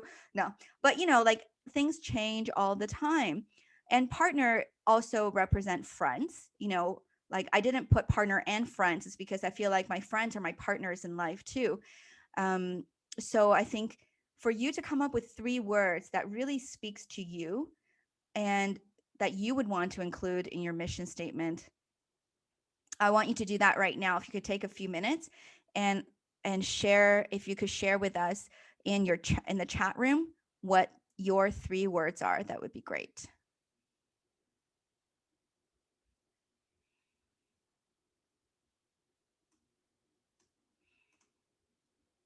And again, I just want to remind you that it does not have to be perfect. And it just needs to be you. Like that's what the mission statement is about. It's all about you. So I'll leave my mission statement here. I won't do full screen so that I can open the chat room as well and see what people are putting. Awesome. I love that. I love that you love the video. Thank you, Rhonda, for sharing that. So Sirish shared community, confidence, compelling, great, unique, thoughtful, inspiring, love, truth, connection. They're all amazing. Just make sure you write it somewhere else too, so that you remember these 3 words, because later when you're in a quiet space, uninterrupted, you can really string it together into an actual mission statement. And that becomes your basis for adding, changing, you know, that's your basis for really creating the why. Marie-Louise, thank you. Education, connection, and creativity. Awesome. Family, community, and quality of life from Benazir. Great. Strong, stable, confident. Love it. Becky. Yeah, they're really great. And I think that, you know, the more you identify with certain words that really speak to you, that's almost that detection process. And I have found, you know, even sometimes when I'm reading or listening to an audiobook and the author will say something and then I'm like, oh, I got to put that in my mission statement, or like I need to like add that. It just like really hits you and you get that jolt, you know, that's when you know like this is something that really, really resonates with you. Tabitha, love it. Connector, weaver, optimistic, impactful. Awesome. And Kristen, fulfilled, impactful, balanced. Yeah, so awesome. Like, so don't feel like you need to stop here, but this is that process for you to continue on building. And if you want to try it out now, just like build a really short mission statement, please go ahead. If you're comfortable sharing that with us, you know, we would love to hear it. If you feel, you know, inspired to do that. And empathy, motivation, and love from Sheila. Great, great. Dana's compassionate. You know, Dana, if it doesn't align with your industry, sometimes it does feel like, you know, it could feel like maybe you're not in the right industry. Because funny, that's exactly how I felt. I felt like my industry in engineering really was not empathetic or compassionate. And it just felt like I was in the wrong place all the time. So I get it. I think, oh, okay, yeah, you can copy mine. I don't mind. I'm sure I copied pieces from other people too. Every time I hear something new, I borrowed things that I liked. So yeah. So we'll give this maybe like 2 more minutes and see if anybody have created a mission statement that you want to share. But I think you have a lot of great ideas in this group. And before we end today, you should definitely save the chat room so that you can not only get everyone's social media handles, but you can also see all these words for mission statements, which is really great. Who was my volunteer for a group photo again? I can't remember. Sheila. So Sheila, if you could also remind everybody to save the chat room, which is just press the 3 dots and then save it, that would be awesome. Thank you, Sheila. And one more, I just wanted to Okay, make so a one more comment. minute, and then I'm gonna continue and see if anyone wants to share a mission statement. And for the group, guys, what we've had in the past is people. Oh, Tabitha, are you speaking? I can't hear you. Hear me? That's weird. You can't hear me? Some of you can? Oh, weird. Oh, no. Hold on a second. That's weird. All of a sudden, I can't. Oh, you can. Uh-oh. I can't hear Tabitha. 1 second. Can you hear me now, Yolanda? I feel like Zoom is testing me today. It's like, hey, Yolanda, let's see how calm you are during like, you know. Well, I'll let the group know is in the past, cohorts have been working on their mission statement. And then during that share your success, some of them have read it to the group to get some feedback.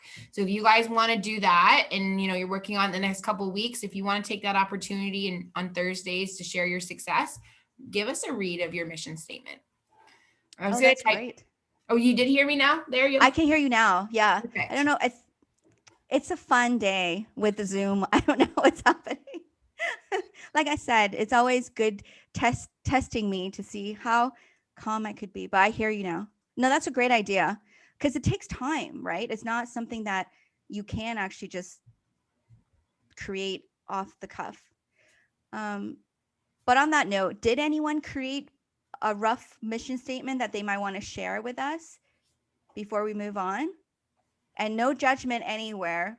It's just a rough mission statement that you just could share and inspire us with. Megan, were you raising your hand?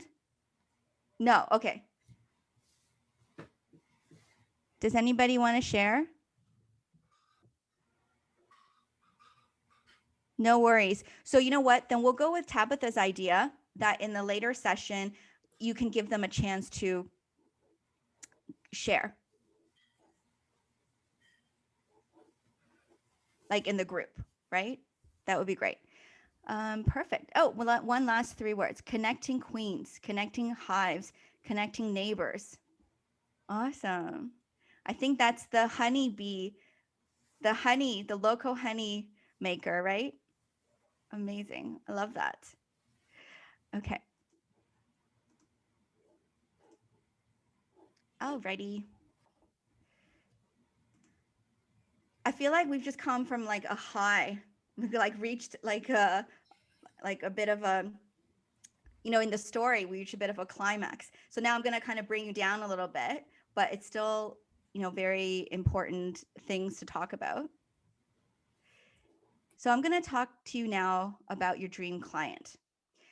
So the reason I left this after your mission statement is, of course, you need to know all of that basis of who you are, why you're here, why you're doing what you're doing, before you can truly connect with your dream client. Otherwise, it will be as if you are 2 years old, going to Wonderland and you can't go on any rides because you're too short or you're too little, right? So you got to be ready. You got to have these like items in your toolbox so that you can actually go and connect with your dream client.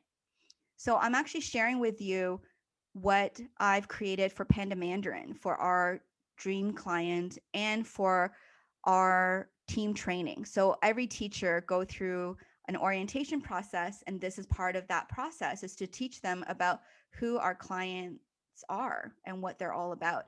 And as you can see, we go through a lot of details to talk about who they are. We really build out that persona so that you can really understand, where they're coming from and what they are dealing with. So another interesting thing about, Panda Mandarin is we have both a consumer and a customer.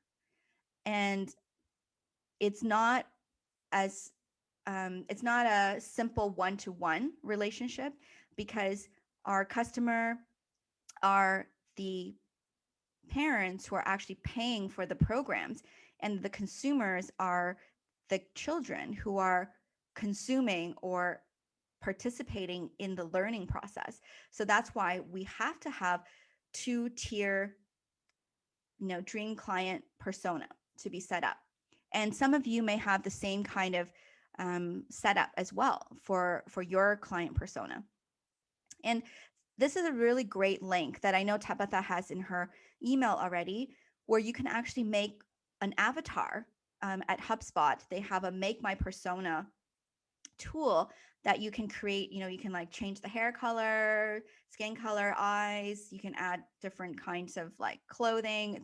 So it's pretty fun to do. But personally, for just my training of my team, I really wanted real people, because I want them to really see who they can be relating to and working with. And so then you can see here, I have Melanie, who is the customer, and I have Jacob, who is the consumer. So I really described Melanie pretty in full, about her profession, how old she is, what language does she speak? Of course, this is for Panda Mandarin, so that's very relevant. I wouldn't put that really there for Girl Strong. And, she's very busy juggling career and children's extracurricular activities. And the key thing here is like she takes a lot of cues from her kids about choosing programs. And that's quite common right now of a lot of parents. And why are these items important is that, especially for my administrator, I need her to know who she's talking to on the other side of the phone or email, because sometimes Melanie could be really slow at responding, and my administrator might get annoyed or frustrated. But if she understands that a lot of our Melanies are super busy, professionals, and they're not being dismissive or rude, they're just busy, then for my administrator, that is a much easier thing to understand. And she won't be like annoyed, right, at this client who might be really slow. So our consumer example is Jacob. And so Jacob, we get, I live in North Toronto. So we get a lot of kids starting at kindergarten. That's the biggest intake point of our program. So he's really representative of the bulk of our consumers, of our children. So what is he like? You know, he gets bored really easily, but he loves sports and he's curious, very eager to learn if he's interested. And that's the key, if he's interested. So for the teachers, they really need to understand where Jacob is coming from. So if he's misbehaving in class or if he's not listening, the teachers will understand to think, okay, is it because he's trying to cause trouble, or is it because I need to re-engage him in a way that he's interested in? So that's kind of that important piece about what it is that they need. So that psychographics is really important to include when building out your dream clients. So does anyone here have already done this kind of work about your dream client? Does anyone want to share a little bit about their dream client? Maybe a psychographic that people don't even think about, but is important for your dream client. Does anyone have an idea? Oh, yeah. I saw your finger up, but I can't see your name. Go ahead. Steph. Go ahead, Steph. Yeah, I did this exercise and I found it really helpful. Mm-hmm. And I found that when I was making like an avatar, that she was me. My ideal client as a herbalist would be me. Yeah. And that was really helpful because right, like that, me figuring out myself in this world and seeing that that's what I was kind of drawing up, it made complete sense. Yeah, no, I love that insight. I think that is totally okay and actually quite awesome that you can connect with your dream client so deeply because they're just like you. And that's exactly what is happening here too. Like Melanie is a lot like me, you know, minus the fact that I'm not a lawyer and I have one daughter as opposed to two, but a lot of the things that is listed here, I actually created her based on me and my best friend and, you know, my neighbor who was in the program. Like, yeah, like people, you know, you draw them in creating this avatar. I think it's really powerful. Yeah, thank you so much, Steph, for sharing that. So the next part is I want to mention about their hero journey. So as you're going to go through to create your dream client, the avatar, you need to shift kind of your perspective just a little bit, because often I find as entrepreneurs, because we are sharing with the world a special skill or a gift that we have or something that inspires us, we often think that we are the superheroes and we're going to save the world. But when it comes to your dream client, you actually need to see them as their own heroes in their lives and their own heroes going on a journey. And you are there to guide them along that journey. And your product or your service is to make them be the hero that they can be in their lives. So that's kind of that, you know, shift in perspective that I would love for you to see and understand. So then you have to think about, you know, what are your dream clients' fears and frustrations? If your avatar is a lot like you, like Steph's is, that's great. Then you really need to dig deep and think, what are your frustrations and fears? But if there's differences, then you have to think, what are their frustrations? What are their fears? And what creates their biggest pain points? What are those parts that make them want your service, that want your product? So Melanie's biggest fear is that Jacob is going to blame her when he's older for not giving him the chance to learn Chinese. Or her parents might say that she's a bad daughter and guilt trip her about not teaching her kids Mandarin. So those could be their fears. And what is her biggest pain point? Well, she doesn't have time and she doesn't even speak Mandarin. So she can't actually do it. So that is a big pain point. So what are you going to do then? And how will your product or service take her from her pain point to her dream come true? And you have to really understand, what does that look like? What does dream come true look like for her? So for example, for Melody, a dream come true would be that Jacob is really interested in learning languages. He may not be fluent in Mandarin because nobody is fluent in Mandarin at their house, but he's at least interested.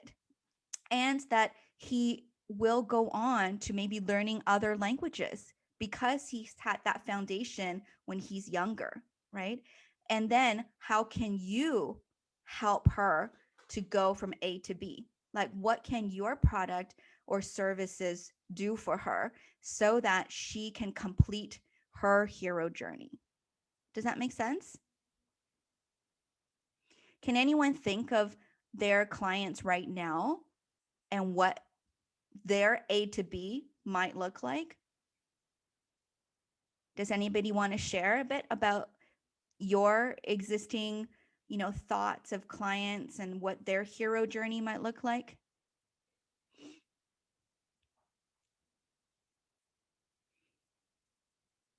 Oh, I saw something pop up in the chat room.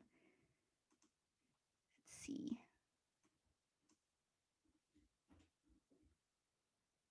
Oh, thank you for the reminder. Yes. So I can share one since the group's a little quiet today. Sure. Okay.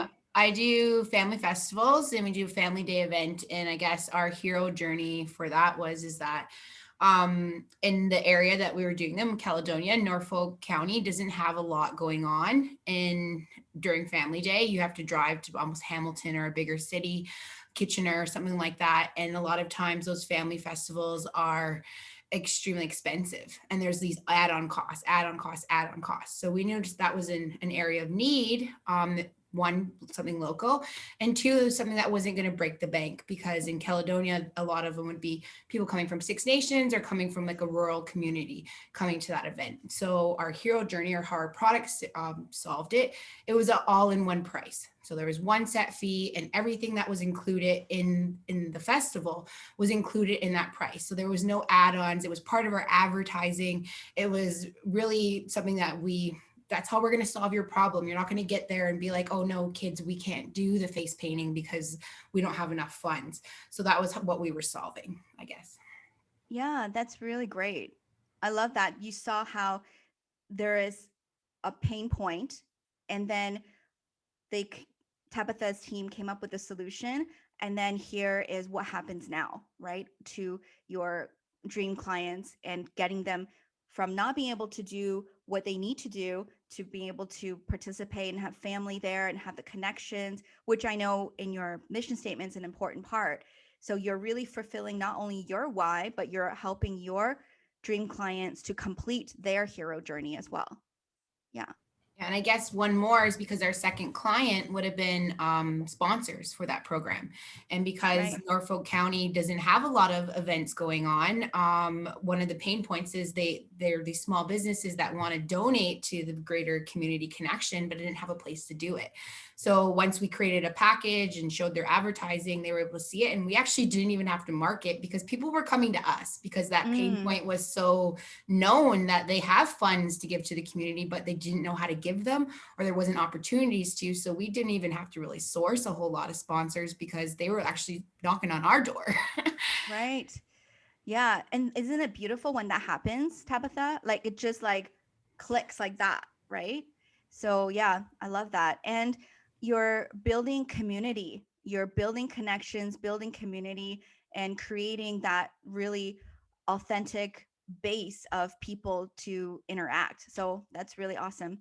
And I just want to share from Sheila, She said, artists are introverts and don't like details or process of selling their work. So she's actually the one to connect them with maybe galleries that want to buy the art, right? So she's kind of allowing the heroes who are artists with beautiful, skills and creativity, allowing them to make a living from their gift. So that's beautiful. Yeah, I love it.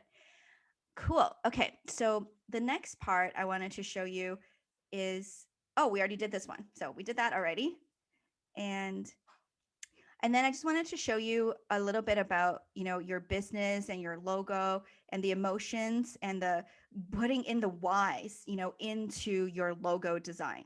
I know we already have a graphic designer here, which is awesome. And I'd love for you to give some feedback as well. But I'm wondering, who's already got a logo for their business? You already have a logo, or you're in the logo? Yeah. Okay. A lot of you have a logo already. And if you don't have a logo, I can't see from the ones who are not on camera. I don't know if you raise your hand or not, but maybe let's just say half of you have logos and half of you don't.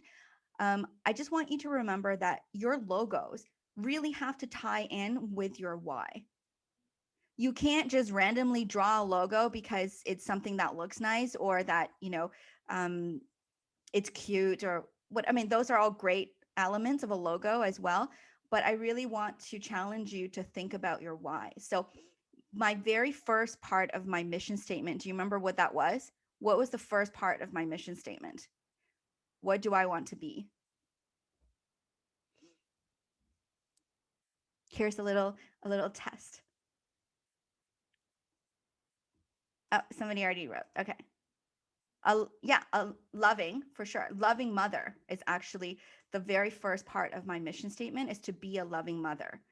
So that is my why in life, right? To be a loving mother to my daughter. And so how connected is it that my logo for Girl Strong is actually inspired by my daughter? We were in New York. This is before Girl Strong started, but we were in New York, and she just decided that she wants to stand next to the fearless girl in the same pose. And then when we were looking at logo design for Girl Strong, I immediately flashed back to that picture. And I told my designer, I was like, use my daughter, use this picture. I want her to be the Girl Strong logo. And it creates that connection with my why. It creates that emotion that I have to, this logo. Every time I see it, it motivates me to do better. Every time I see it, it motivates me to get through the tough times. So that's what your logo can do as well. And that connection is felt with your clients too. So when you're looking at your logo, think about the feelings. So that's why I put like a feelings chart here. So you can see that, there are a lot of feelings that come up for people. And what are some of the feelings that you want your logo to come up for your clients, or your business name? What does that, what do you want that to be? What is that emotion? A lot of companies say that fear-based marketing works best because that makes people buy. But I don't necessarily agree with that. But I would share concerns, especially with girls. Of course, there's a lot of concerns with girls and what they need and what's missing. But I don't believe in fear-based marketing, but I do know that that is a tactic that is there. So just sharing that part. But what you do is, of course, your choice. And what is that emotion that you want to elicit? And of course, the colors would play a big part of that too. So I can't remember who the designer is in the group, but I would love for you to, if you have a couple of points you might want to share, like suggestions as well, because I'm definitely not a graphic designer, but I've worked with many who are very talented. But who is the designer? Do you remember, Tabitha? We actually have two. We have Megan and we have Connor. Oh, cool. Yeah, Megan, Connor, would either of you like to share about like logo design or any suggestions? I find that the more simple the logo, the better. Not to make it too intricate and like like simple and bold is kind of like what I like to gravitate towards, because that's what I like to make, because that's what I gravitate towards as like a consumer. Right. About Megan. Got it. Yeah, thank you for sharing, Connor. What about Megan? Megan, do you want to share some tips? Yeah, when it comes to logo design, I'm kind of with Connor on that one. Like, I think simple is really better. Just because, like, if you've seen over the past, like, I don't know, like 50, even 100 years, if you look at any like big company logo, you'll see that they went from being like super complicated to slowly, like now it's like super simple. And to like not kind of, I guess, stress people out with it, because like with your logo, you look at it and you know exactly like what it is, without it being overcomplicated, which is really awesome. But sometimes I see logos and it looks like there's a lot going on, and some people might not really understand it. So I do think keeping it simple is really, really good. Yeah, I agree. I mean, I'm a little biased because I feel the same way as Connor and Megan, of course, as you can see from my logos.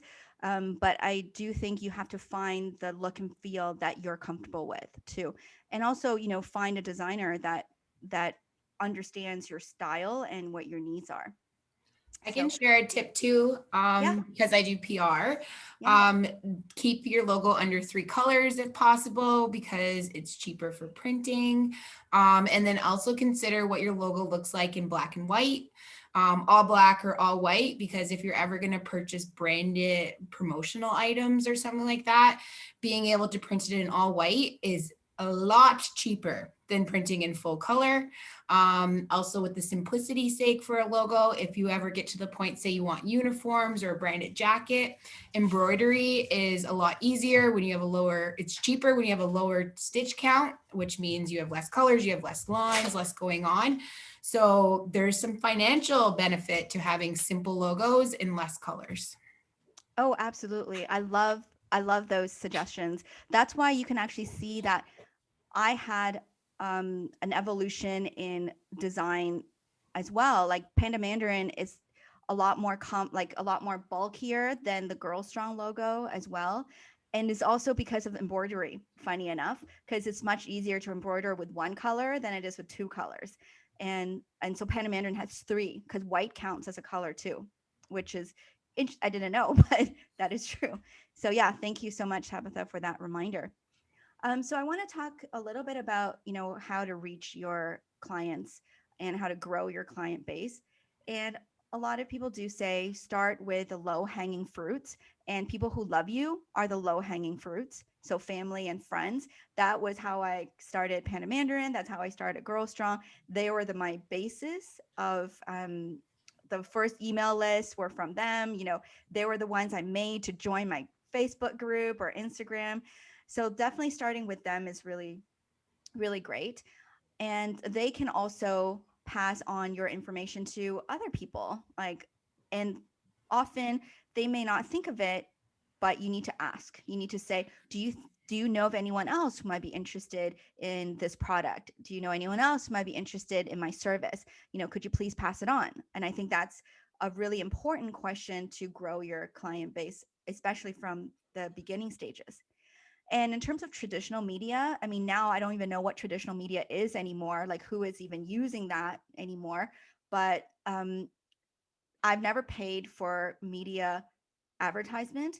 The only time we ever we had our names in traditional media is when I wrote an article, or when somebody wrote an article about me, or an interview. Like we were interviewed by CBC Radio, and I wrote 3 articles for Huffington Post, and Globe and Mail interviewed me. Like those are more like with the traditional media that happened, but we didn't pay for the marketing, I guess, the advertisement. And then digital marketing is huge. Like we definitely pay for like Facebook ads and SEO, like search engine optimization, Google AdWords. So those are kind of where we've been investing in like paid advertisement.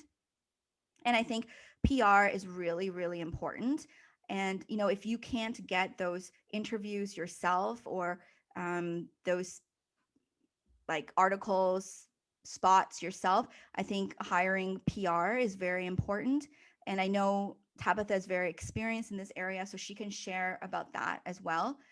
And then you already learn about networking. So I'm not going to go into it, but networking is another thing that I'm very experienced in, or I really value networking. It's very important, which is why the very beginning of today, I said, let's do a group photo and I'm going to tag everybody. So that's part of networking, because I don't want this great opportunity to just go and then I don't get to network with an amazing group of women.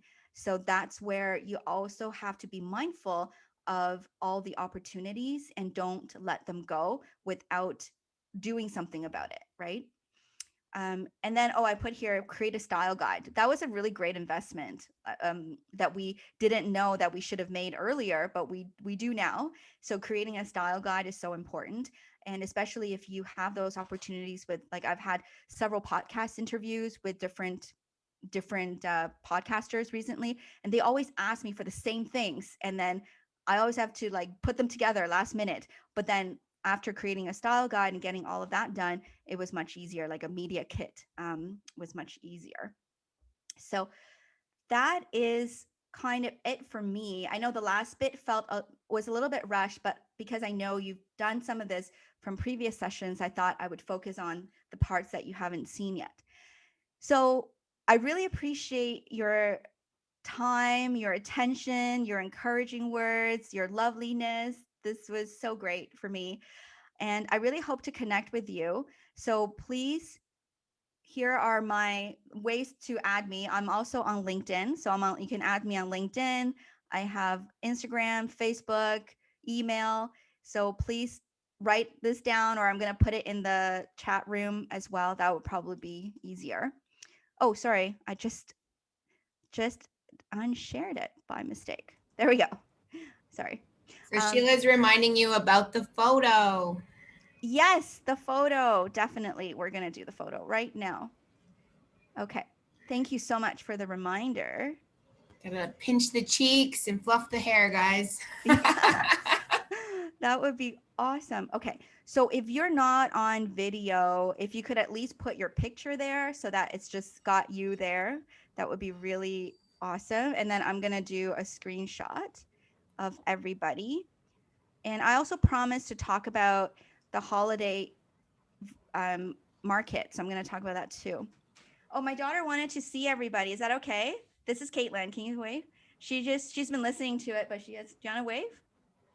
There we go. Okay. All right. Bye. She's just playing in the other room now. Her school is done. All right. So maybe we'll do one like kind of like normal, and then we'll do one silly. Okay. All right. So we'll just do the normal one first. Okay. Ready? 1, 2, 3. Awesome. And then think of a silly pose, like maybe whatever you might want. Stick your tongue out, or do a hand thing. There we go. Last time I did a thumbs up. It's funny too. Oh, that's cute, Tabitha. Oh, I love that one. She looks like it's like a little cute. Okay, so let's do a funny one. Awesome. Cool. So Tabitha, I'll email both of these to you, okay? So that you can share with everyone. So if you have to go, or if you don't have a product-based business, feel free to go. But I just really want to share with a couple of ideas for those of you who have a product-based business. With the holidays coming up, what is happening in kind of the market right now. And I'm seeing some really great stuff. So I just want to make sure I share that with you. Did I forget anything else? My volunteers, I got the picture done. We took a break, and now I'm going to talk about the holiday market. Okay, nothing else. We're good. All right. Save the chat. I think that could be for everyone at the end, saving the chat. Oh yeah, save the chat. Yes. So before you go, please make sure you pop your Instagram, your social media, LinkedIn handle in the chat room. And then thank you so much, Sheila. And then you just save the chat so that it's there, because I'm also going to put the link there for the holiday market, like where you could go. I'm going to put a couple of the names of places. So these are some mommy groups that I'm a part of that are running these virtual holiday online markets, and they are really inexpensive to join. Like in Momming Inc., it was I think $5 to join. That's like nothing. So I thought that was really quite good. And then there's also Moms of Toronto. They have both Instagram and Facebook. They're also doing a collective holiday market. I know the Momming Inc. is a big one. That one has really a lot of great companies joining them.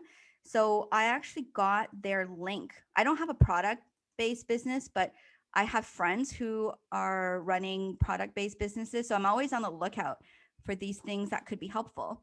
And so I grabbed the link from the organizer, and I'm just going to send it to you because it has all the details of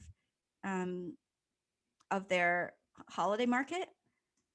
And that's where I found out that it's only like, I think $5 or $10 to join.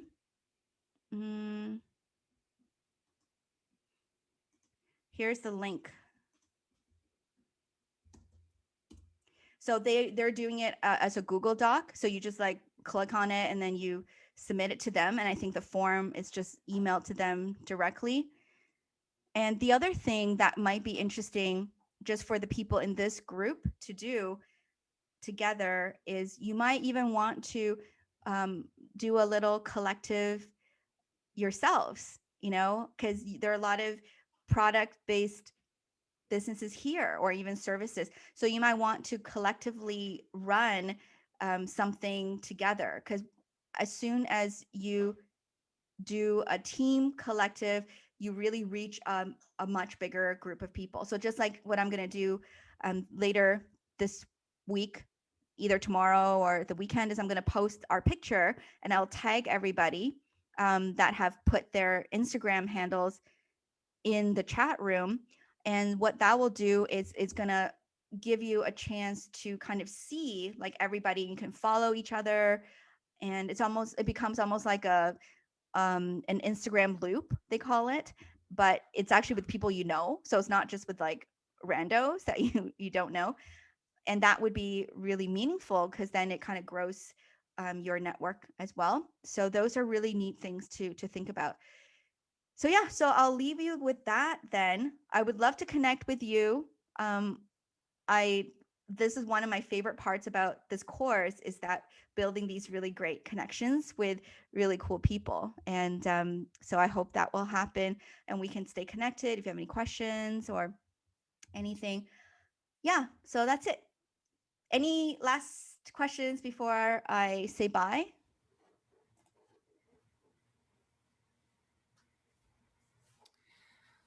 I don't see any right now. I'm going to address some of the questions that were in here about your names and location names after Yolanda signs off. But Yolanda, thanks again for joining us at the Women Entrepreneurship Center.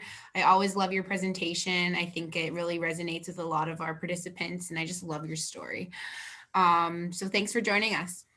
Well, thank you, Tabitha, for inviting me. You're such a great organizer. Like, she's so organized and everything is just like right there. And she's like always on top of things. I love it. I love working with you and your team. I really appreciate it. So Tabitha, I hope to talk to you next week. And everyone, take care. Best wishes. Bye. Thank you. All right, guys, we're going to hang on for the last couple minutes here. And I'm going to go over some of our notes that we have in our session to kind of just go over some of the tools that we were talking about today. So I'm going to share my screen, screen 2, share. All right, everybody should be seeing my, my learning space. So we're in the November 5th, your target market. And when you get in there, you're selected because of this little arrow that pops over. If you want to grab Yolanda's LinkedIn, as well as actually all of our presenters' LinkedIn's are always in the beginning at the top here. If you just click the link, you can add her that way. In-class resources, our session notes are always first. We also have a fillable PDF version of that business model canvas she introduced at the beginning. This is a great thing to just download, keep it on your computer. As you have some data, fill it out. We will have a whole session on business plans a little later in the session. And one of the suggestions that came out of the last cohort is some people are very visual learners. So even putting a business canvas model in your office or up on the wall or by your workspace and using sticky notes to start like just filling out some information and trying to find some clarity, especially when you're not, you kind of have a lot of business ideas and trying to be able to drill them down to like your most viable product. So what is your 1, 2, and 3 top sellers, I guess, can help you do that. So keep that in mind. And a lot of times these sessions are going to be filling out data in that business model canvas. So just keep that in mind.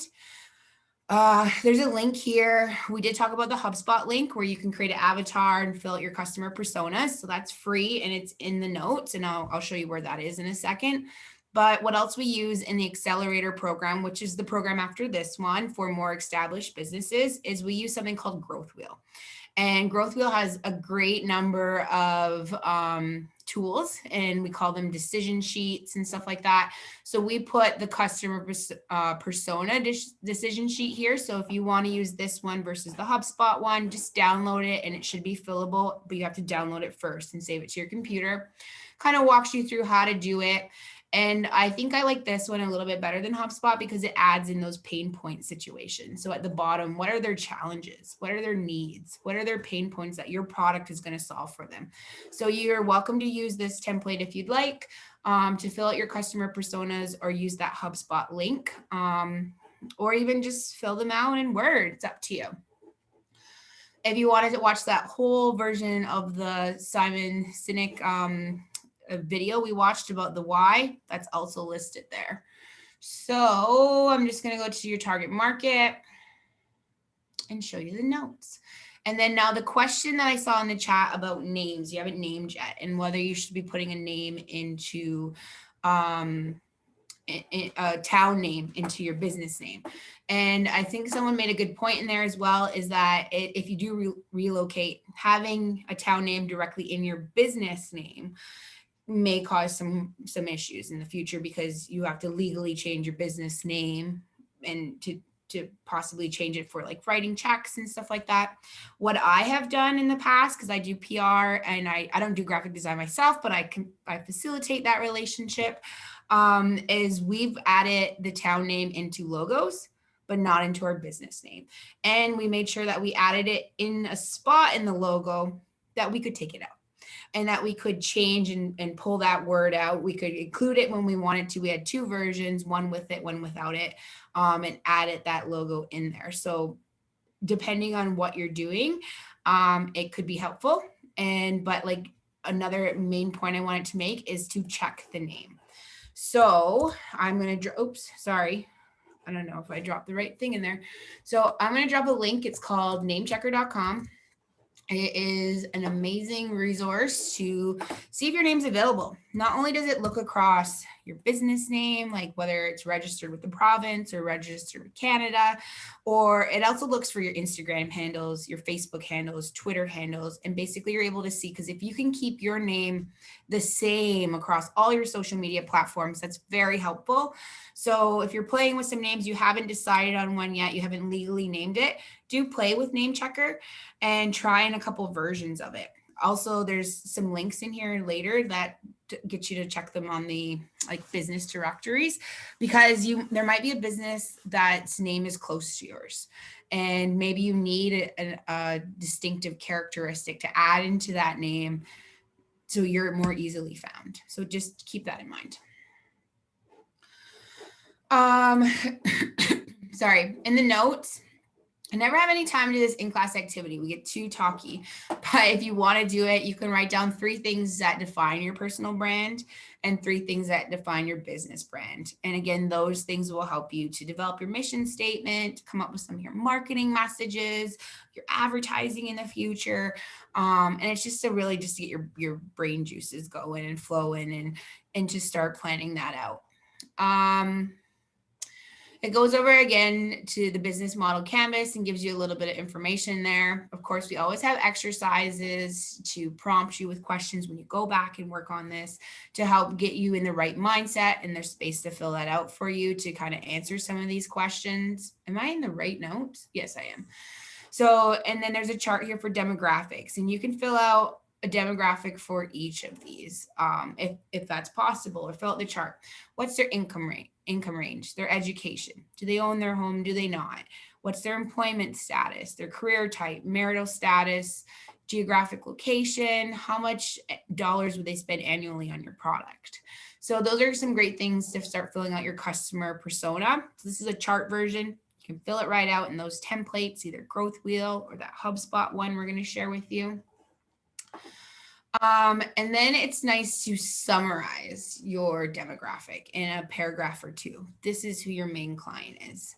And then psychological surveys. So what are the perceptions of your product and service? What's important to this group that relates to your product and service? So using like a herbalist, maybe like, eating healthy and, not putting toxins in their body is important to them. So that might be something that you're going to add into their customer persona. And then again, you can summarize that summary. And then we're going to talk about the brand identity. So how do your strengths contribute to your brand? So we heard Yolanda's story about how her being a mother really influenced both of her logos, really. What do others feel when they encounter your brand? So that importance of what colors we're going to use, what images are resonating there. Also, like sometimes what value does that brand give? Is it a brand where it's like going to look very expensive or look affordable? What is your target market? What do you want your brand to be? Are you the affordable option, or are you that higher end option? And making sure that that translates across your branding, right from your logo to the colors you choose. And working with a graphic designer is very helpful to do this because they know things you wouldn't think of, like that you shouldn't use purple for like lettering, like because purple is the last color that resonates in your brain. So like purple on the name of your brand is the name of your logo name isn't great because they're going to read your name last. They're actually going to see the white space before they see that. Purple is often used, if you see a lot of logos, it's in the background and it's to highlight the white lettering or the lettering above it because they're going to see your words first because purple is just naturally the last color that enters your brain. So a lot of times graphic designers know that kind of thing and are able to help you guide you in that direction. So then there's an exercise here asking you about your company's core values. So what does your company stand for? And sometimes what do you will never do? And making sure that your actions are aligning with that mission. So if you're a sustainability company, knowing that, it's not great to host an event and have styrofoam plates because it doesn't align with your brand identity. It doesn't resonate, doesn't seem true to that consumer. And that consumer is going to pick up on those elements that are not true. Yeah. So there's the link actually in here. So when we get into naming your business, there's the name checker link and some prompt questions again to lead you into kind of figuring out what your name could be. And then there's these great tools here under how your target market identifies with you there's this link called What Are Your Brand Colors? There's a build a brand kit on Canva. And when she's talking about a branding kit, she's talking about like, if you have your logo designed, what numbers are your colors? Knowing what colors you'll use, using the consistent font all the time. And basically having that little cheat sheet that tells you and that like, so now you got a brand design from a graphic designer, they give you a brand kit. Now you can actually use that brand kit to go design stuff in Canva because Canva is very intuitive and you can do a lot of stuff. But if you don't know what your identity is and you haven't defined that yet, you're kind of like a fish out of water in Canva. You don't really know what to do. So doing a brand kit is very helpful. Another one is to play with Hatchful as well as Looka. So these are I'm just gonna go to these sites to help you with a logo design. So this is more of the Walmart of logo designs, where you can play with making logos on here. But it might be just like you can make a logo in a minute, basically. But they're going to be generic. Like but what it helps is just to get something out of your mind and onto paper. And you can actually take that logo concept or design when you play around with some of these sites and take it to a graphic designer and say, these ones have resonated with me. These are some examples of things I like. Here's some colors that I feel that I like. What can you come up with? Now you're giving that graphic designer a great start to kind of, conveying your identity. And yeah, you're a little bit more sure, because sometimes we don't know what we want until we see it. So do take a little peek to play around with some of those sites that are listed there. And then we left you some space here sorry, there's a train going by and my window's open, to brainstorm your company's logo and what colors are they going to have? What kind of fonts are you going to have? And realize that fonts do convey meaning. Like letters can convey feelings. So keep that in mind. Like, if you're a corporate kind of business, then maybe you're going to have a very, straight up and down font. Like it's going to be very structured. Someone that might be doing like a camp, an RV camp or something like that, your letters might be a little more playful or have a little bit more fluidity to it. So just keep that in mind. And then your actionable items for the week are to complete the target market, the exercises we just listed above and we went through. To create a survey, possibly to gather additional research about your target market, to kind of test some of your assumptions. I know last Tuesday we talked about doing a survey and adding in that pricing strategy. So it's just another layer of it.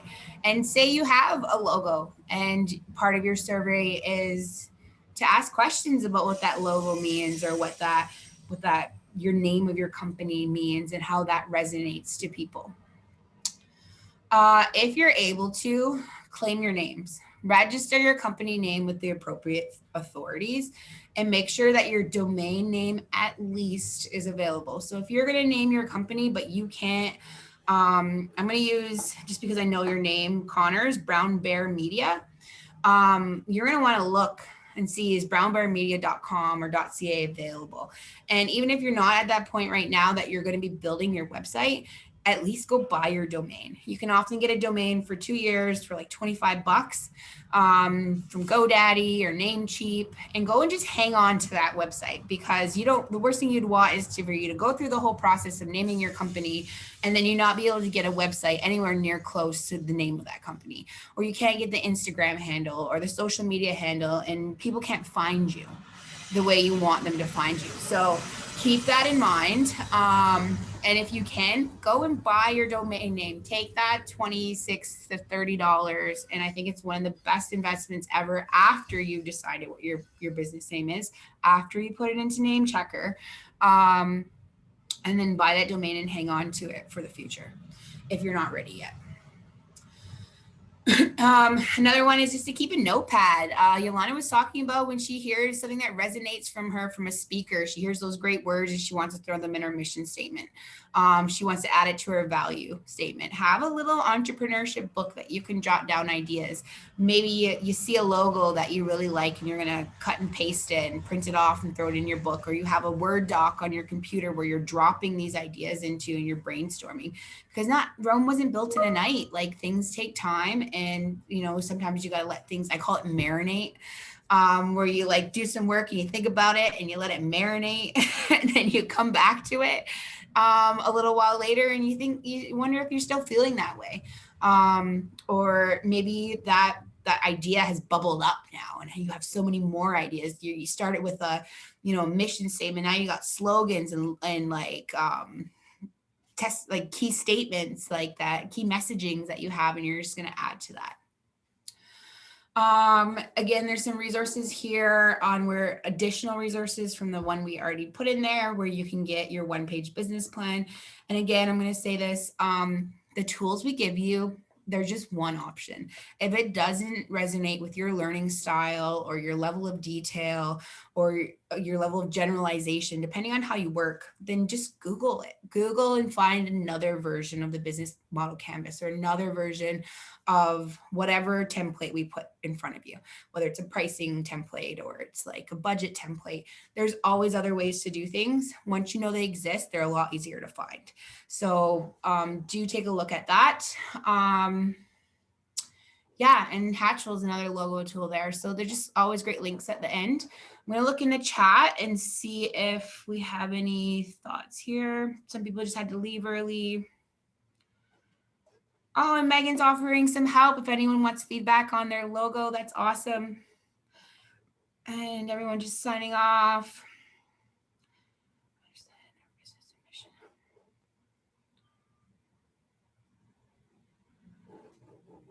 Okay, so she sent the email. So thanks guys for joining. I'm sorry I went over on time. I appreciate you guys all joining us every week. Next week's session is big on finances, so do not run away. Finances can be scary, but we're gonna make them a little more bite-sized for you. And what we do is our Tuesday session is your personal finances, because your personal finances have a lot to do with your business finances. And don't be afraid. Don't be scared away. If you don't like numbers, you don't like accounting, we promise we'll make it useful and helpful. So I absolutely love the personal finance one on Tuesday done by Lisa. So please tune into that one. And then on Thursday, we're going to introduce having a business budget, and we do that early and it's very generic. However, it's because now we're going to get into sessions that might cost money for like advertising or for marketing. And before, we want you to make sure you're tracking all those expenses early on, so you have a wholesome idea of how much your startup costs would be, how much money your business is going to cost to operate a month, and to start figuring out when your payback period is and when you're going to be successful in this business, where you're going to start pulling cash out. So thanks everyone for joining. And I hope to see you all on Tuesday.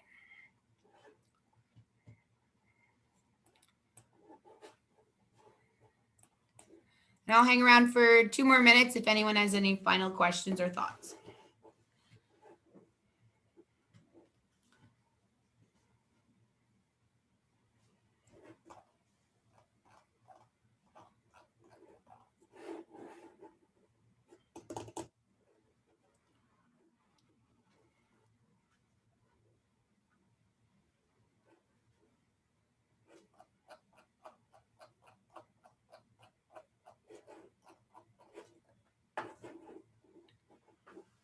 So not hearing anyone, I'm going to just log off. Bye, guys.